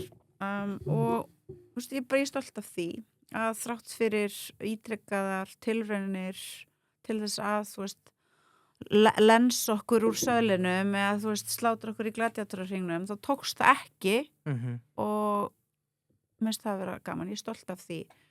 Þegar ég var lítil stelpa og horfði ég mikið á boxmyndir með pappa mínum og þú veist þannig að mér bara finnst að maður bara ef þú ferð í slag þá bara áttu helst að reyna að vinna hann sko og já þú ert alveg buffuð og það er alveg blóð og allt það en þú veist þú vilt bara samt standa eftir í hringnum sko, ég er stolt af því að hafa getið staðið eftir í hringnum en svo er ég auðvitað svona í alvörun er ég stoltust af því að við höfum lýðræðisvættfélagið við höfum byggt það upp, það var mjög lokað félag það var áttalegt skrifstofu virki eins og við höfum sagt, þú veist þetta var ekki félag sem að félagsmenn komi í og voru bara eitthvað ákvað gaman að koma og ákvað tekið vel á mót mér ákvað ég hef mikinn stað í samningaviðræðum, það var svo sannarlega ekki svoleiðis og við höfum opnað félagið, þú veist þeir sem að vilja koma og starfa með okkur og hérna hafa áhuga á verkefninu eru bara velkomnir og við höfum leitað allra leiða til þess að láta tungumála hérna múra ekki stoppa okkur við höfum bara fundið út úr því hvernig við getum unnið öll saman og ég meina þegar ég líti yfir stjórn trúnaðar á samninganefnd þá er þetta fólk allstaðar á heiminum og við hjálpumst bara að finna út úr þessu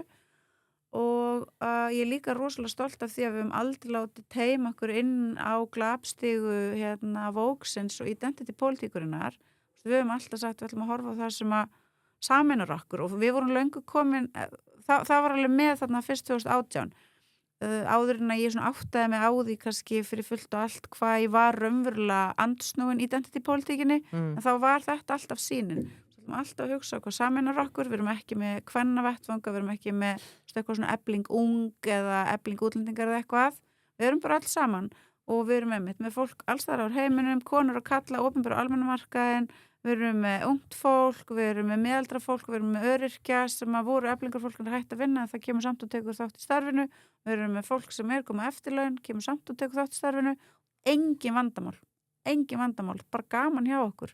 Við erum vinir, okkur ekki vænt hvort annað og þetta mitt, við þurfum þá heldur ekki að vera eitthvað að berjast innbyrðis eitthvað bara, þú veist, nú er almenni markaðurinn á móti opinberu markaðunum eða konurnar á móti köllunum og þegar við höfum sett áherslu á konustörfin eins og í leikskólanum og hjúkrunarheimilunum og höfum sótt frekar hækkanir engin eflingakall hefur nokkuð tíma komið og verið bara eitthvað þetta er ömulegt, var stundum eitthvað þus á netinu, er efling bara fyrir konur, er efling bara fyrir útlendinga það var bara eitthvað netþus en í okkar félagslega starfi hefur þetta aldrei gæst við bara fögnum sigurunum hvort með öðru og þegar eimskipa kallarnir það er allt kallar, fara og skrifandi góðan sérkjærasamning, þá eru konurnar líka bara high five þannig ég er svo stolt af þessu ég er mjög stolt af þessu við hefum aldrei einhvern veginn látið teima okkur inn í þetta svona þus þú veist, einmitt, bara ert þú kall og hatar konur eða ert þú kona og þú veist, heldur ekki með köllum eða ert þú Íslendingur og hatar útlendinga nei, það bara er ekki svoleiðis.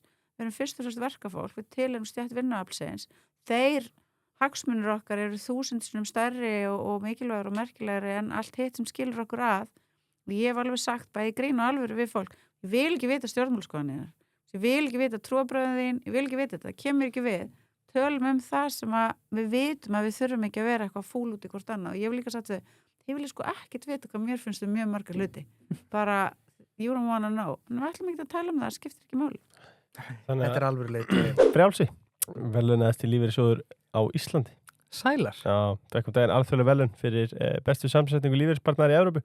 Já. Og þetta er svona kannski PSA, bara opinber tilkynning til allra. Það er séreignarspartnaður.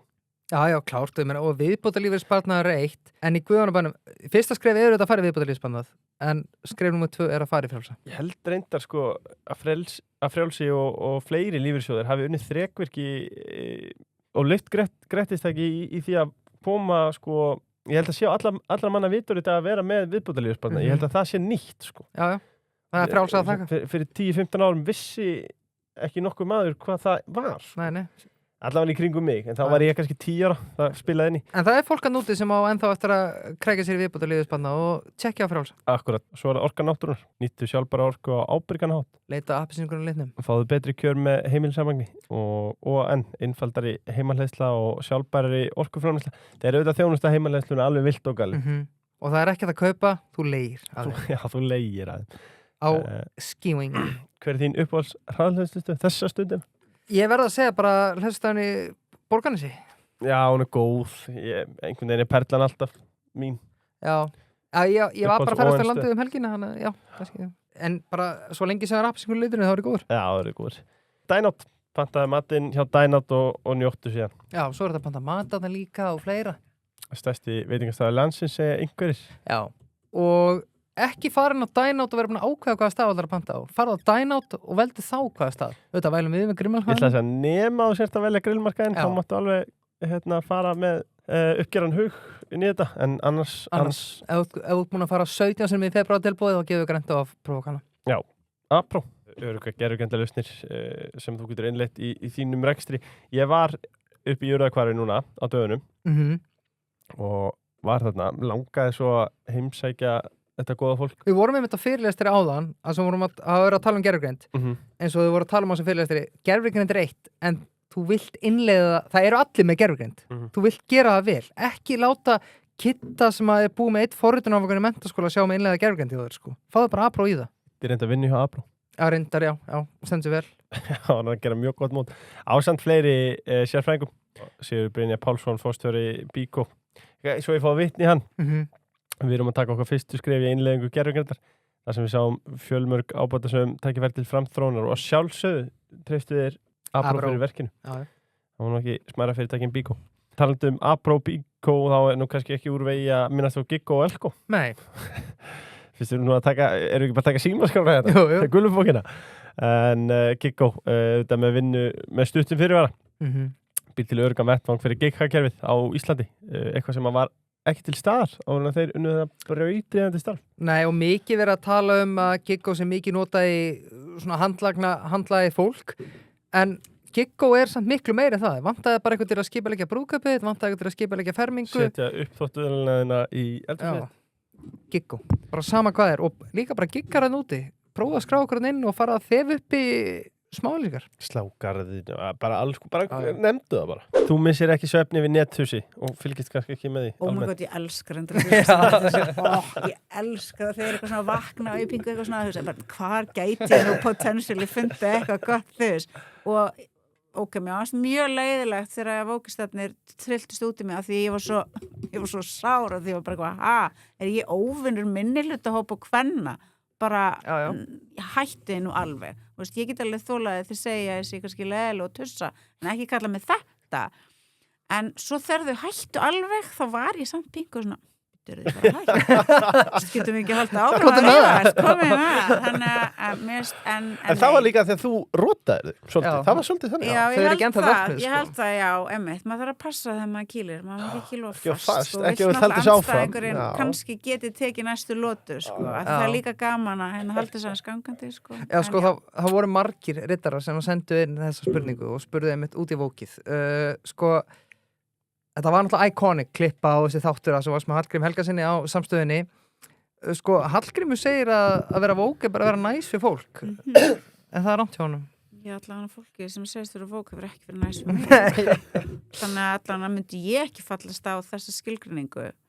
Nei, það er alls ekki þannig og auðvitað er auðvelt fyrir fólk sem að býr, þú veist, í einhverju svona vissri búblu að halda svona hlutum fram og þetta er að mínu viti, þú veist, það sem hefur auðvitað skadað vinstri pólitík mjög mikið að það er fólk sem kemur fram og heldur einhverjum svona hlutum fram án raunverulega þekkingar eða innsæis eða þú veist, bara þessi svona lágmarkskröfum að koma bara með einhver rökmáli sem til stöðnings. Ég held að þetta sé eina af ástæðan fyrir því að fólk hefur svona farið að horfa á vinstrið sem kannski svolítið svona ómarktækt vegna þess að við erum fullorðið fólk og við erum breysk og við vitum alveg að við erum sjálf alls konar og það að ætla að labba og segja, þú veist, ég er best í að vera góð og ég er svo best í að vera góð að ég get sagt við því, nei, þú ert svolítið vondur og þú ert ekki nógu góður. Þetta er mjög fráhrindandi hegðun, myndi ég að segja. Hvað var kornið sem fyllti mælinn hjá Sólveig Önnu varðandi Vókið? Kannski bara að þetta. Þú veist, mér finnst þetta bara rosalega fráhrindandi hegðun. Mér finnst mjög fráhrindandi að fullorðið fólk eigi að vera í þannig samskipti við annað fullorðið fólk að það snúist að segja hinum hvað séu ömurlegir, vondir, heimskir, andstyggilegir. Mér finnst þetta ekki góð nálgun. Ég vil frekar reyna öðru, þú veist, prinsipatriði, skiljiði. Jú. En ég vil samt frekar reyna að í samskiptum á milli til dæmis bara innan eflingar og svona, ég vil alltaf frekar reyna að byggja brýr heldur en veggi. Vegna þess að ef við ætlum að komast eitthvað áfram þá er gagnlegra að við séum að byggja brýrnar og við reynum að hittast og tala saman og vera virðingu fyrir bakgrunni og skoðunum hvers annars og taka bara debattið heldur en að vera að byggja þessa veggi sem að Vókið gerir, veggi sem að hólfa fólk niður, þar sem að þú ert einhvern veginn raunverulega er kannski stærsta identityið þitt og það sem þú áttu mest að hugsa er það sem þú ræður ekkert við, þú sko húðin þín er á litin eða hvað kyn þú ert eða hvað kynhneigð þú hefur. Þetta er eitthvað sem við stjórnum ekki, en þetta er það sem við eigum að gera svona helsta markernum í lífi okkar og við eigum að búta okkur niður í sífellt svona fágætari og svona smerri og svona meira sensitífa hópa. Mér finnst þetta ekki skemmtilegt. Mér finnst, ekki bara finnst mér þetta ekki skemmtilegt, mér finnst þetta bara frámunalega heimskulegt og svo þegar ég fór svona pæla í þessu, þá fór ég að lesa og hugsa Vókið og komst í alls konar góðar bækur og mér hefur líka þótt áhugavert að besta stöffið sem hefur verið skrifað sem gagnrýni á identity-pólitíkina og Vókið í Bandaríkjunum er einmitt skrifað af brúna svörtu fólki og oft út frá bara marxísku sjónarhorni.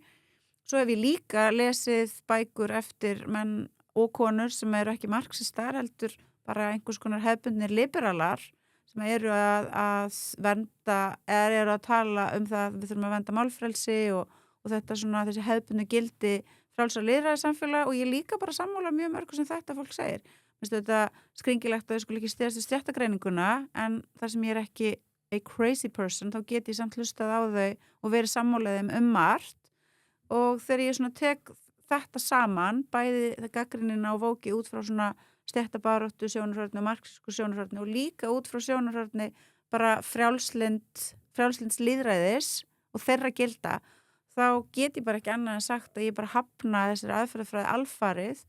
Ég vil búa í samfélagi þar sem að einmitt verka á lágluna fólk er ekki að láta splitta sér upp í hópa út frá einhverju sem það hefur enga stjórn á og ég vil búa í samfélagi þar sem að við höfum skoðanafrelsi og málfrelsi og já, það þarf mögulega á einhverjum tímapunktum að setja einhverjar skorður. Mögulega. En við skulum ekki gera það fyrir en þá bara við sjáum ekki að sé nein annur, leið fær vegna þess að við erum fullorðið fólk og við höfum öll aðgang á sömu upplýsingunum og við eigum öll að vera færum að mynda okkur eigin skoðanir og svo eigum við að hafa sjálfstraustið og getuna í það að taka svo bara debattið og treysta því svo að málflutningar okkar sé nægilega samfærandi til þess að fólk vilji þá fylgja okkur og skoðunum okkar gangi ekki til leiðs við einhverja drullusöka en því miður þá vill vinstrið ekki taka þennan pól í hæðina og vill frekar einmitt bara Vókið, ok, ekki allt vinstrið vill frekar taka þann pól í hæðina bara svona arga og seima og kansilera og ásaka fólk alls konar glæpi og illmennsku en þetta virkar ekki og venjulegt bara fólk sem þekkir alls konar fólk og hefur talað við alls konar fólk það kaupir þetta ekki og ég held líka ástæðan fyrir því að verkafólk er ekkert tilbúið til þess að vera á sem staðar ekki gengið fyrir þessu að ef þú ert manneski að verkamannastarfi, þú ert að fara að kynnast fólki alls staðar á heiminum með alls konar bakgrunn, alls konar skoðanir, alls konar trúbrögð það er svona bandir í gangi oft í verkamannastörfum bæði á konunum og köllum þú ert svona kjaft allt mögulegt bara láta tíma líða, þetta er erfitt það allir er að segja allt mögulegt það er alls konar brandarar og þú ert ekkert svona ógeðslega sensitív sko, ég held kannski að þau sem að fara inn í háskólana og fara mögulega inn í þessar svona teóríu deildir, þeim er kennt að verða ekstra sensitív og þú koma þau út og þú halda þau einhvern veginn allir séu það.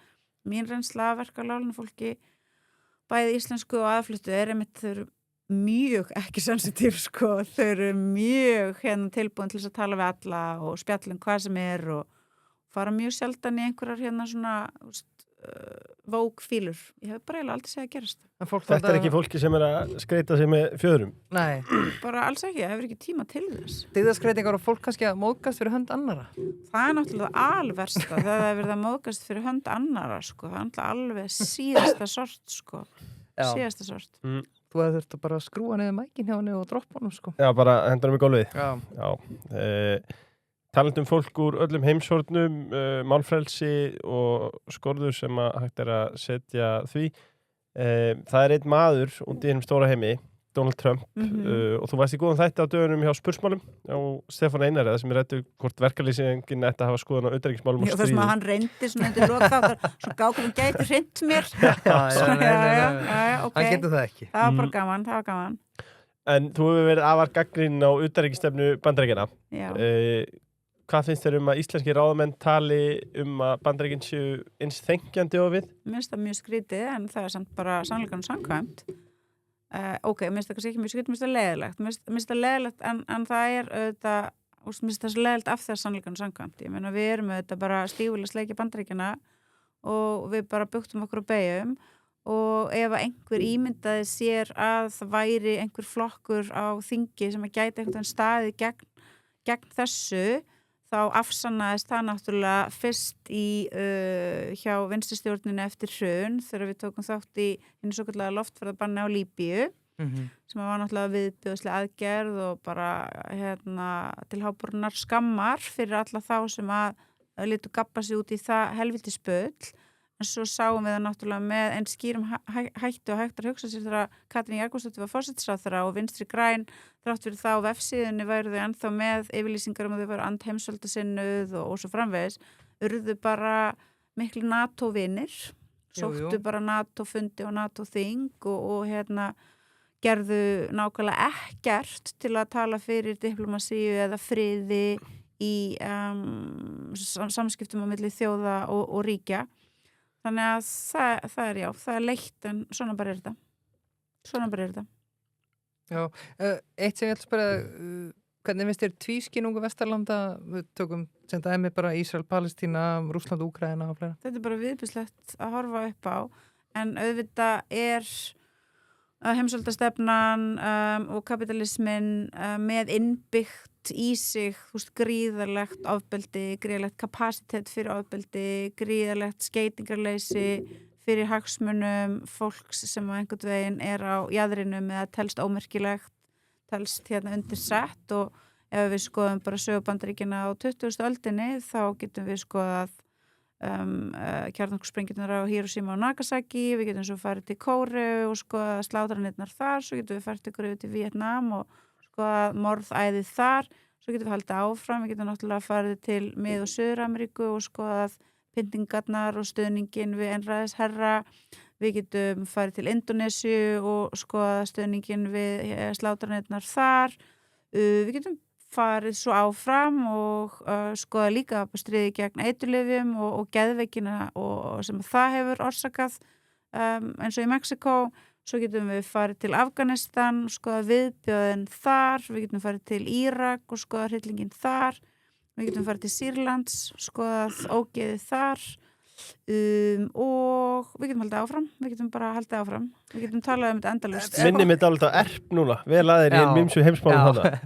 Sko, ef maður samt les bara er alin upp af kommunistum sem lögum miklu áherslu á það, ná í landafræðibókina og hnöttin, sko, ég var 6 ára og fikk í hnött og ég átti bara, það var bara mjög mikilvægt að ég á hnött og svo var landafræðibók og það var að horfa á eitthvað og þá var hún eðilega sótt þess að sýna manni hvar hlutinni væri að gerast og líka segja manni af hverju þeir væri að gerast og hverjir væru leikendur og svo framvegis, svo líka lesið upp úr mokkanum og þjóðvílanum á mótnana þess að segja manni hvað væri að gerast og líka hlusta á BBC World Service. Jú. Þannig að, þú veist, ég hef bara alltaf haft mjög mikið áhuga á heimsmálum, svo bjó ég náttúrulega í Bandaríkjunum í 8 ár undir George W. Bush, sem ég segja að Donald Trump sé versti forseti Bandaríkjana. Já.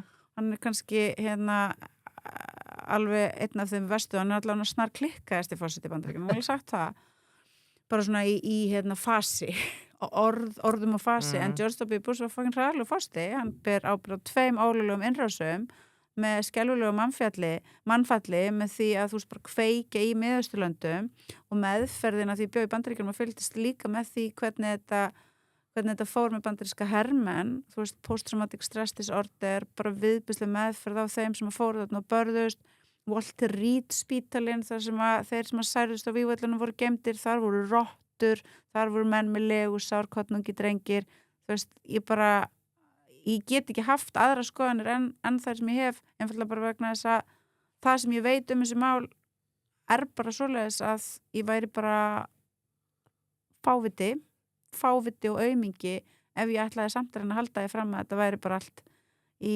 bara góðu standi, sko, af því það það ekki. Ógeðslegt. Hvernig fannst Sólveigunu að lesa ummælin hjá síðasta gesti þáttarins sem það í Jensi Garðari þar sem hann talaði að ekki komið tíma að senda þessa palestínumenn heim og láta að taka þátt í uppbyggingunni? Hann ætlaði að stuða þar. Þetta var bara ótrúlega bara umkunnavert og hann hlýtur að hafa séð eftir þessu. Hann hlýtur að hafa áttað sig á því þegar hann var búinn að segja þetta að hann hafi gengið of langt vegna þess að þetta var svo ótrúlega umkunnavert að tala svona. Alveg sama hvað þessu manni finnst Hamas eða eitthvað, ég veit ekki hvað þetta fólk félsa á bakvið í mannfjandsamleg heitum sínum og hatri á fólkinu í Palestínu, en að tala svona eitthvað sem að þú veist, hann hefði átt að bara býta í sápu fyrir framan alla, sko. Þetta var ógeð, þetta var einhver bot. Já. Sko, eftir 12 mánaða, ef 12 mánaða verðbólga mælist yfir 4,7% í ágúst, svo við vendi nú hvað okkar algjörlega í kost.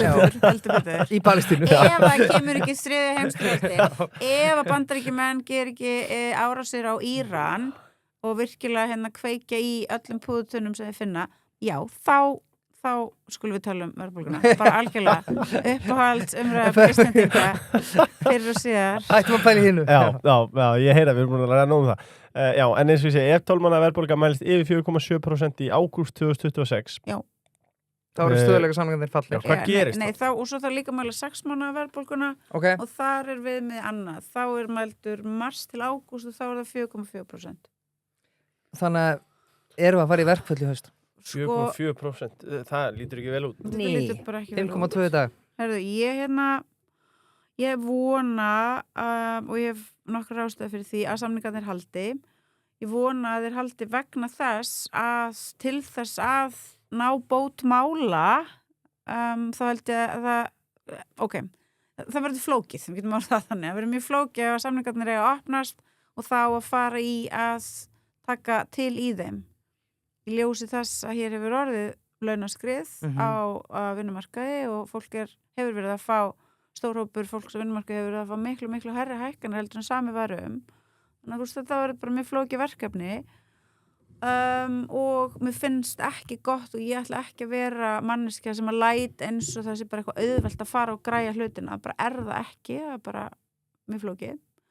Ég vona líka að samningarnir haldi vegna þess að ég vil ásamt félögum mínum í Eflingu hafa lengri tíma til að undirbúa okkur fyrir stóru samningarna 2028.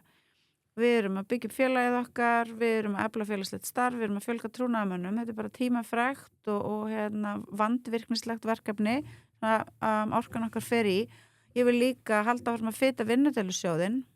Ég hef ásamt félögum mínum notað mikið úr honum. Við höfum farið aftur og aftur inn í vinnudelusjóðinn og greitt út 10-100 milljóna. Ég vil fitan, ég vil að 2028 þá sé hann orðin góður og stór af því að feitur og pattaralegur. Já, feitur og pattaralegur vegna þess að þá losna samningarnir fyrst á almenna markaðnum en svo losnaði stuttu seinna á opinbera markaðnum og það er náttúrulega eykur líkurnar á árangri verulega geta mögulega verið með báða markaðin að opna í einu. Já. Þannig að það er það sem ég vil. En já, ég meina ef þetta fer svona ef að forsendur bresta þá verðum við að opna samningana. Já. Það er ekkert annað í boði en ég hef sagt það og ég held að Vilhjálmur Birgisson sé mér sammála en væntanlega engir aðrir í allri íslenskri verkalýðshreyfingu að ef að þá gera það þá að bæta kjör verkáláluna fólks þá að koma til móts við þau en ekki aðra vegna þess að ef að við förum í að setja bara mögulega einhverja prósentur inn í samningana til að lyfta upp og það flæði bara til allra þá augljóslega verðbólgan ekki fara niður. Nei. Þetta er viss tabú í íslenskri verkalýðshreyfingu. Já. Þú átt bara alltaf að láta eins og við séum bara öll í sama bátnum og þar af leiðandi geti það bara aldrei gerst að launahækkanir geti haft nokkur áhrif á verðbólguna. Það er ekki trúverður nálgun, sko. En Elko, verður ekki. Það er raunverulega Þetta er endar ótrúlega vara. Hvernig virkar hún? Hún virkar bara þannig að ef að þú finnur, ef að vara lækkari verðin 30 dagar frá kaupum, þá er mismunurinn endurgreiddur. Það er bilað. Já, þannig á það líka að vera. Þeim er, maður finnur... Og þú sér líka versöguna hjá þeim alltaf. Þeir eru aldrei inn einum fyrirleik. Maður finnur það á Elko að þeim er ant viðskiptavinin. Það verður nú ekki sagt öll fyrirtæki. Nei, heldur betur. Og úrvalið náttúrulega mjög flott á rafdækjum. Já. Þetta er svona einhvern veginn, það er allt til þarna, en þið líður ekki eins og sért kannski í Walmart. En á ég segir eitt með Elko. Þeir eru opnað í Smáralindinni. Nei! Ég held að þeir voru með festival með þetta uppgjörnu sínu, en ég þóra að segja frá þessu, en heldur betur. Til hamingju Birkir og Heimar. Já, þeir ætla að vera með í veislunni. Elko inn. Svo var það kóngarnir og drottningin í blush. Unaðslegt dekor á konudaginn. 20% afsláttur á öllum vörum. Já. Getur gefið fullnægjandi konundaskjöf. Eða þið dömur sem eru að hlusta getur gefið sjálfum ykkur. Komið ykkur á orðið og það geta allir fundið eitthvað fyrir sitt hæfi á blush. Já, heldur betur. Láttu með það ekki.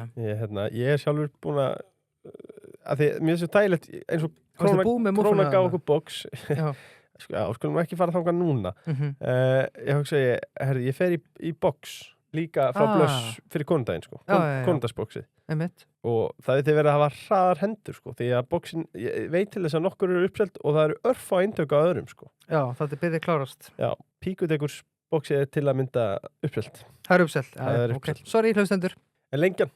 Já. Meistaradeildin er á Lengjunni og sæti í 16. úrslitum í húfi. Já, Chelsea mættið þangað reyndar. Já, jú. Ætli þeir séu ekki mættið þangað. Svo það er bara 2 mánuðir í bestu, sko. Já, þá verður Lengjan og Lengjudeildin. Sko. Lengjudeildin verður nefnilega rosalega, sko. Já, það er fullt að liðum í ár sem að gætu tekið að stóra þar og Lengjan auðvitað stiði baki á íslensku íþróttalifi. Hvernig þeim bestu það ekki fyrir það. En það var komið að bestu döðlum sem að... Herru, við sendum Sólveig Önnu Klyfjaða. Já, hún fekk nóga döðlum. Chocodates. Hún fekk Chocodates með sér. Vistu, tölum við David Jones og svo erum við með Chocodates líka. Já, Chocodates, auðvitað, sko, hversu gott konsept er það? En sko, það er marglaga, bókstaflega og síðan líka konsepti, sko. Að því þú ert með fyllta döðlu, með möndlu eða einhverju, galið, bara hnetu. Svo ertu með döðluna og það eru auðvitað arabisk gæði. Svo ertu með súkkulaðihjúpin eða karamelluhjúpin, bara alls konar, sko. Þetta er svo flott ekki í skál. Já, svo er hitt að hver og einn dala, hún er í umbúðum. Þannig að þú setur þetta í skál. Já. Þetta er svona fancy. Allir sem er puttan í konfettinu og þá ertu bara með, þetta er mjög flott á borðið, sko. Tignalett og lokum frumeri. Já, allir að drífa sig, sko, og það er allir með 2 og 3 endastaf tic-tac. Halló, drífa sig. Þannig er ég að lesa rétt í tóniðin að þið vilja ekkert fara í verkfall en þið eru tilbúin. Já, ég meni ég er bara aftur, ég er alveg tilbúin til að fara í verkfall en ekki fyrir 2008. Já, ok. Til að fara í verkfall þá þarfstu að vera með strategíuna og taktíkina, þú þarfst að vera með samninganemnd, þú þarfst að vera með kröfugerð og þú þarfst að vera með vinndelusjóð sem að þú getur farið og borga fólkinu út. Og ég meina hann er núna í einhverjum 4 milljörðum, þú veist þetta er alveg fullt af peningum. Jú. En ég vil að hann sé bara helst komin upp í 7 eða eitthvað. Já. Og ég er ekki eins og formin í öðrum félögum sem að nota aldrei þess að blessuðu vinndelusjóði, hann er til þess að nota hann, en til þess að þetta sé allt bara sterkt og trúverðugt og massíft, þá augljóslega er betra að hann sé stærri. Já. En ég er alveg til að fara í verkfall augljóslega, en betra þurfa ekki að gera það í haust. Já. Betra að bíða. Vonum það. Já, við vonum það svo sannarlega. Við vonum auðvitað að ástandi byrja að normaliserast. Við vonum það af öllu hjarta. Planið fara að virka. Þannig óþarfi. Já, að planið fara að virka. Já, hvernig verður það? Ég veit ekki hvað helvits planið þetta er, en bara by God, það væri nú geggja gott eða virkaði, en þessi auglýsing, ef ég þarf einhvern tímann að sjá hann aftur þetta með sleggjuna, með sko Kristján sem var náttúrulega inn í hreyfingunni sko, og þú veist hann svona réttir en stóru sleggjuna, ég get ekki þetta bara er brent, þetta er svona talaðum að sjá eftir einhverju dag þetta er svona eternal sunshine of the spotless mind, við þurfum alltaf að fara í eitthvað svona heila væp, þetta þurfum aldrei að sjá þetta aftur sko. Við erum komin að loka leiðnum, þetta er búið að líða svo hratt. Og þú ert búin að halda vel á klukkunni. Já, þú ert búin að standa mjög vel. Ekki hrósa mér of snemma því að þetta er ekki alveg búið. Ég ætla kannski að reyna að stela 5 mínútum, við sjáum til. Að því við erum komin að riddarspurningunum sem eru spurningar sem hlustendur senda inn. Já, auðvitað, þetta er nú skil ég var bara eitthvað riddarspurningar. En ég skil að það er út af tablinu. Smátenging. Lol. Haldi í ræturnar. En Bjarni Benediktsson, hann er orðin framkvæmdastjóri SA. Hvernig líst þér á það? Já, ég svo sem hef ekkert meira að segja það en ég hef áður sagt. Þar sem að ég hef bara lýst hérna vissu æðruleysi. Gagnvart þessu. Og það bara stendur. Og svo stundum þá hugsa ég bara eitthvað, já, verður þetta ekki bara skemmtilegt? Verður þetta ekki bara hasar? Þú veist, ef hann er til að mæta mér og svona rífast við mig í sjónvarpinu og svona viðtölum, ég til í það. Ég held að það geti bara verið gaman og skemmtilegt. En það kemur í ljós. En auðvitað er náttúrulega settur þarna inn til þess að gera það sem hann gerði svo sem meðan hann var formaður Sjálfstæðisflokksins og ýmiss konar ráðherra, hann flakkaði svolítið á milli þarna undir að síðast bara gæta hagsmunum auðvaldsins á Íslandi. En það er náttúrulega það sem framkvæmdastjórar Samtaka atvinnulífsins gera alltaf. En auðvitað er hann þarna líka af því að hann vantilega afskaplega vel tengdur og getur tekið upp tólið og hringdi í menn og konur og reyndi að láta græja hlutina. En þú veist, ég er formaður í Eflingu og við erum vinnuafl höfuðborgarsvæðisins og við erum að byggja upp félagið okkar og ég tek ekki upp tólið og hringi menn og konur, ég held fundi og tala við Eflingafólk og sem betur fyrir er það yfirleitt sammála mér hvað skulle gera og við höfum auðvitað ýmis tækifæri til þess að mæta honum sem og öðrum á vígvelli þar sem að ekki vígvelli, ég ætla að taka þetta tilbaka því nú verða allir bara eitthvað, hún segi vígvellir á einhvers konar svona bardagarsvæði þar sem að þú veist við mætumst og við höfum power Sko ég verða að spyrja það þegar ég kannast ágætlega við kauða hvernig var að mæta Halldóri Benjamin í samningaviðræðum? Sko eftir á að hyggja þá þegar maður svona fyrir að reflekta þá kannski var það ekkert svo slæmt vegna þess að hann til dæmis var til í að semja krónutöluhækkanir og hann auðvitað samdi hagvaxtaraukann sem kom svo feitur inn þarna í COVID-inu, munið ekki eftir því, það var allt vitlaust. Allt í nú bara dutt inn einhverja 13 svona hækkanir í öllum, það var allt Halldóri Benjamin að þakka. Takk Halldóri Benjamin. Já, það var allt hann að þakka og sumir myndi mögulega halda þið fram að það væri ástæðan fyrir því að kaupmáttur hefði bara haldist allt of hári gegnum COVID. Það er ekki mér að kenna, það er honum að þakka. En þú veist, auðvitað voru, kannski við vorum ekki svona við bondum ekki sérstaklega sem svona fólk, sko. Nei, þeir eru ekki mikið hittast í dag. Nei, og ég held að hann hafi kannski haldið að þú veist, það væri bestar en að beita einhverju svona tækni á mig að vera bara svona stór og tala svona á mig. En það, þú veist, ég held alveg að við hefðum getað talað betur saman. Já. En svo fór sem fór.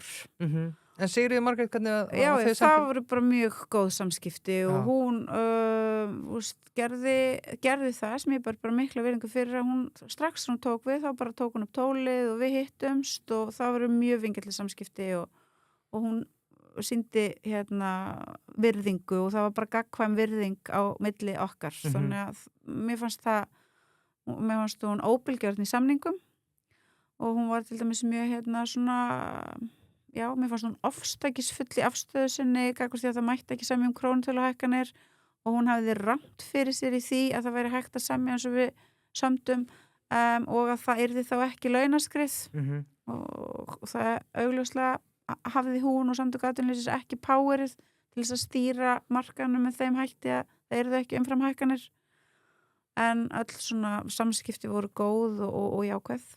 Já. Vá, þáttur í haust, Bjarni Ben og Sólveig Anna, það væri ágætt. Það væri svakalegt. Það var áhugavert í meira leið. Já, það verður áhugavert. Önnur riddarspurning hér, Bjarni Ben eða Halldór Benjamin? Þú veist, hverju samningaviðræðum? Þetta er þetta gallið við riddarspurningarnar, það er svo erfitt að lesa í það. Eða bara taka eitt kalda með. Heyrðu, þetta bara góð spurning. Kannski bara, ég veit það ekki. Ég hugsa að það ábygglega bara alveg gaman að hitta þá. Þú veist, það ábygglega alveg fínir. Taktu bara báða. Já, báðir betri. Það ábygglega bara fínt að hanga með þeim í einhverju þannig setting. Ég get alveg ímynda mér, það ábygglega hressir þegar fá svona eitthvað eins að slaka á. Já. Krónutölu hækkanir eða prósentu hækkanir? Já, augljóslega krónutölu hækkanir. Eins og Vilhelm Birgisson, minn góði félagi, segir alltaf, prósentu hækkanir eru aflgjafi misskiptingar. Það bara sannleikurinn. Þannig að þess vegna ég bara prinsipelt á móti prósentu hækkanum og eigum að vera að semja krónutölu hækkanir. Ástæðan fyrir því að við getum það ekki lengur, ástæðan fyrir því að okkur var ekki leyft að gera það í síðustu kjarasamningum að í kjölfar lífskjarasamningana sem Halldór mín gerði, þá jókst kaupmáttur innflytjenda og hvenna mest allra láglaunastéttir Íslands fengu mesta kaupmátturaukninguna sem var til þess að hálaunastéttirnar og BHM fríkuðu bara alveg út og hafa gert það sínu stærsta og yfirlýstasta markmiði að koma í veg fyrir það sé hægt að semja svoleiðis aftur. Áhugavert. Já. Vókið dautt? Sko, maður náttúrulega aldrei að segja að svona fyrirbæri séu eitthvað dauð, en þú veist, það allavega ekki eitthvað svona sprelllifandi sem betur fer. Það í einhverjum kippum og það ennþá eitthvað fólk eitthvað að reyna svona að reanimata korpsið, en þú veist, ég held að það muni drepast. Ég held að muni drepast. Andaslítrunum. Ég held það, þú veist, ef að þau fá ekki eitthvað svona rosa gott eitthvað raflastæki, þá held ég að sé andaslítrunum. Ég held líka bara þegar við ekki búist við svo úr þessari átt, sko. Vókið. Nei, það sko, ég meina þetta spurningu hérna. Þín uppáhaldsbók eða einhver bók sem hefur haft áhrif á þig, svona upp á síkastið? Ok, bara fullt af bókum, sko. Við hugsaum kannski svona cirka bara ár aftur í tíman, þá myndi ég segja ég las frábæra ævisögu Frederick Douglass. Kannski svona 2-3 ára gömul, mæli bara eindreið með. Ég las frábæra fremur nýla ævisögu Martin Luther King. Frederick Douglass, það Culture Eats for Breakfast þarna? Nei, Frederick Douglass bara eina af hetjum bandarískra sögu, var frelsaði sjálf sig úr þrældómi og var svo einn helsti svona abolitionistinn. Og ég las, frábæra ævisögu hans, og las ég frábæra ævisögu Martin Luther King nýlega, skrifaði eftir að mjög mikið af gögnunum sem að FBI hafði verið með hjá sér voru gerð opinber. Mæli eindreið með ótrúlega saga. Svo hlustaði ég líka, ég ætla ekki að segja, ég hafi lesað á Karl Ove og hans mikla kampf, mjög skemmtilegt. Og ég var, síðasta bók sem ég var að klára var The School of Night eftir Karl Ove, sem fikk ég jólagjöf og kláraði núna og svona ennþá aðeins að jafna mig.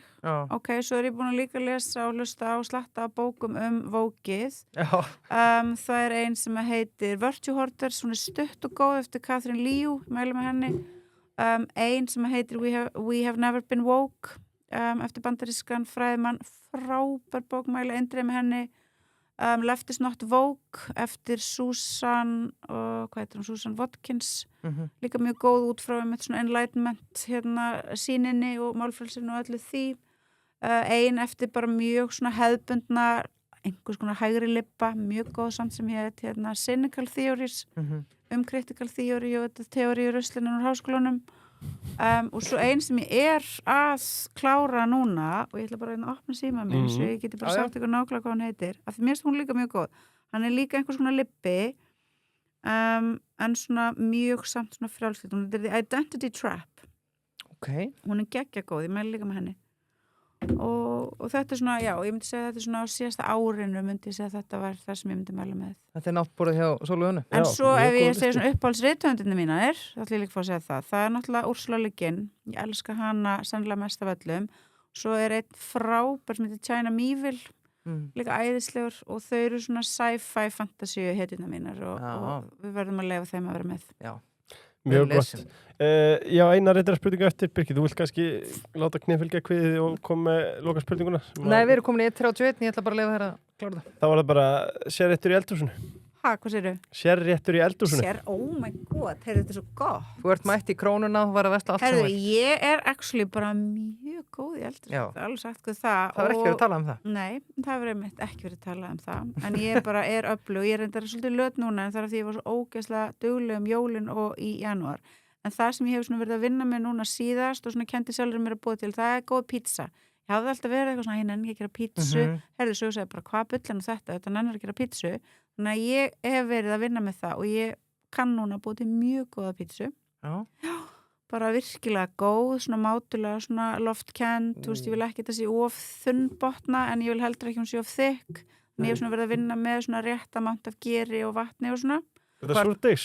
Og hvað er þetta að setja á þetta? Bara, það má ekki setja of mikið Nei. þú veist, maður má ekki lóta of mikið þannig að ég er að vinna bara með svona gott salami gott útlenskt salami og svona bara góðar ostablöndur og reynir svona að hafa þetta frekar einfalt af því þá bara finnur svona góða bragð og gott krydd en annars get ég bara ég ætla ekki að segja ég get elda hvað sem bara, ég ætla ekki ég ætla að vera ekki svo ég ætla ekki að láta húbriðsið taka yfir en já, ég get elda rosa mikið gert mjög gott risotto ég get mjög góða súpur og ég get ógeðslega gott pasta ég til dæmis panta ekki pasta á veitingastöðum út af því að ég gerir sjálf bara mjög betra pasta þannig að ég er bara góð í eldhúsinu Já, það er gaman að heyra það og krónan ég var líka heimavinnandi húsmaður mjög lengi í Bandaríkjunum og þá kunni ég ekkert elda ég flutti Bandaríkjunum ekkert elda ekki neitt, ég var bara oh my lord, ég gæti mestlega svo við pulsu sko svo fyrir ég að horfa á svona Food Network þætti og þá fattaði ég að þú veist, það er svona viss tækni og þú veist svona vandvirkni og þú þarft alveg að hugsa og vanda þig og þá fekk ég áhuga sko. Lokaspurning kvöldsins er alltaf svo sama á gestina sérstaklega þegar ég mæti fyrsta sinn það er eitt ráð til ungs fólks Sólveig Anna Hvers konar er þetta nú eiginlega Herðu, ok, það er svona ég og vinkonum mín við höfum alveg að tala þetta út við vorum svolítið svona stundum æstar þegar vorum ungar, djömmuðum mikið og þú veist, vorum ekki mjög stiltar og stundum hef ég verið bara eitthvað svona guðmikóður, við vorum bara allt of bara æstar, hún segir bara nei þú veist, maður á bara að vera ungur og njóta lífsins þegar maður er ungur og verður maður hvort sem er bara fullorðinn og framfélagsstæðar sem hann fer að lagast og eignast börn, fer bara að slaka þannig að kannski væri það bara ráðið til ungs fólks, bara njóta lífsins, maður er bara ungur einu sinni aldrin mun óumflýjanlega koma og þú veist, þú ferð bara öll að slaka þannig að þú þarft ekki að hafa áhyggjur af því að þú ert eitthvað ekstra æst núna og þau langar eitthvað að djúta svo löngun hún mun að öllum líkindum bara fjara náttúrulega út Er það ekki bara? Jú, Sólveig Anna, takk fyrir kvöldi og takk fyrir komuna Takk fyrir Takk fyrir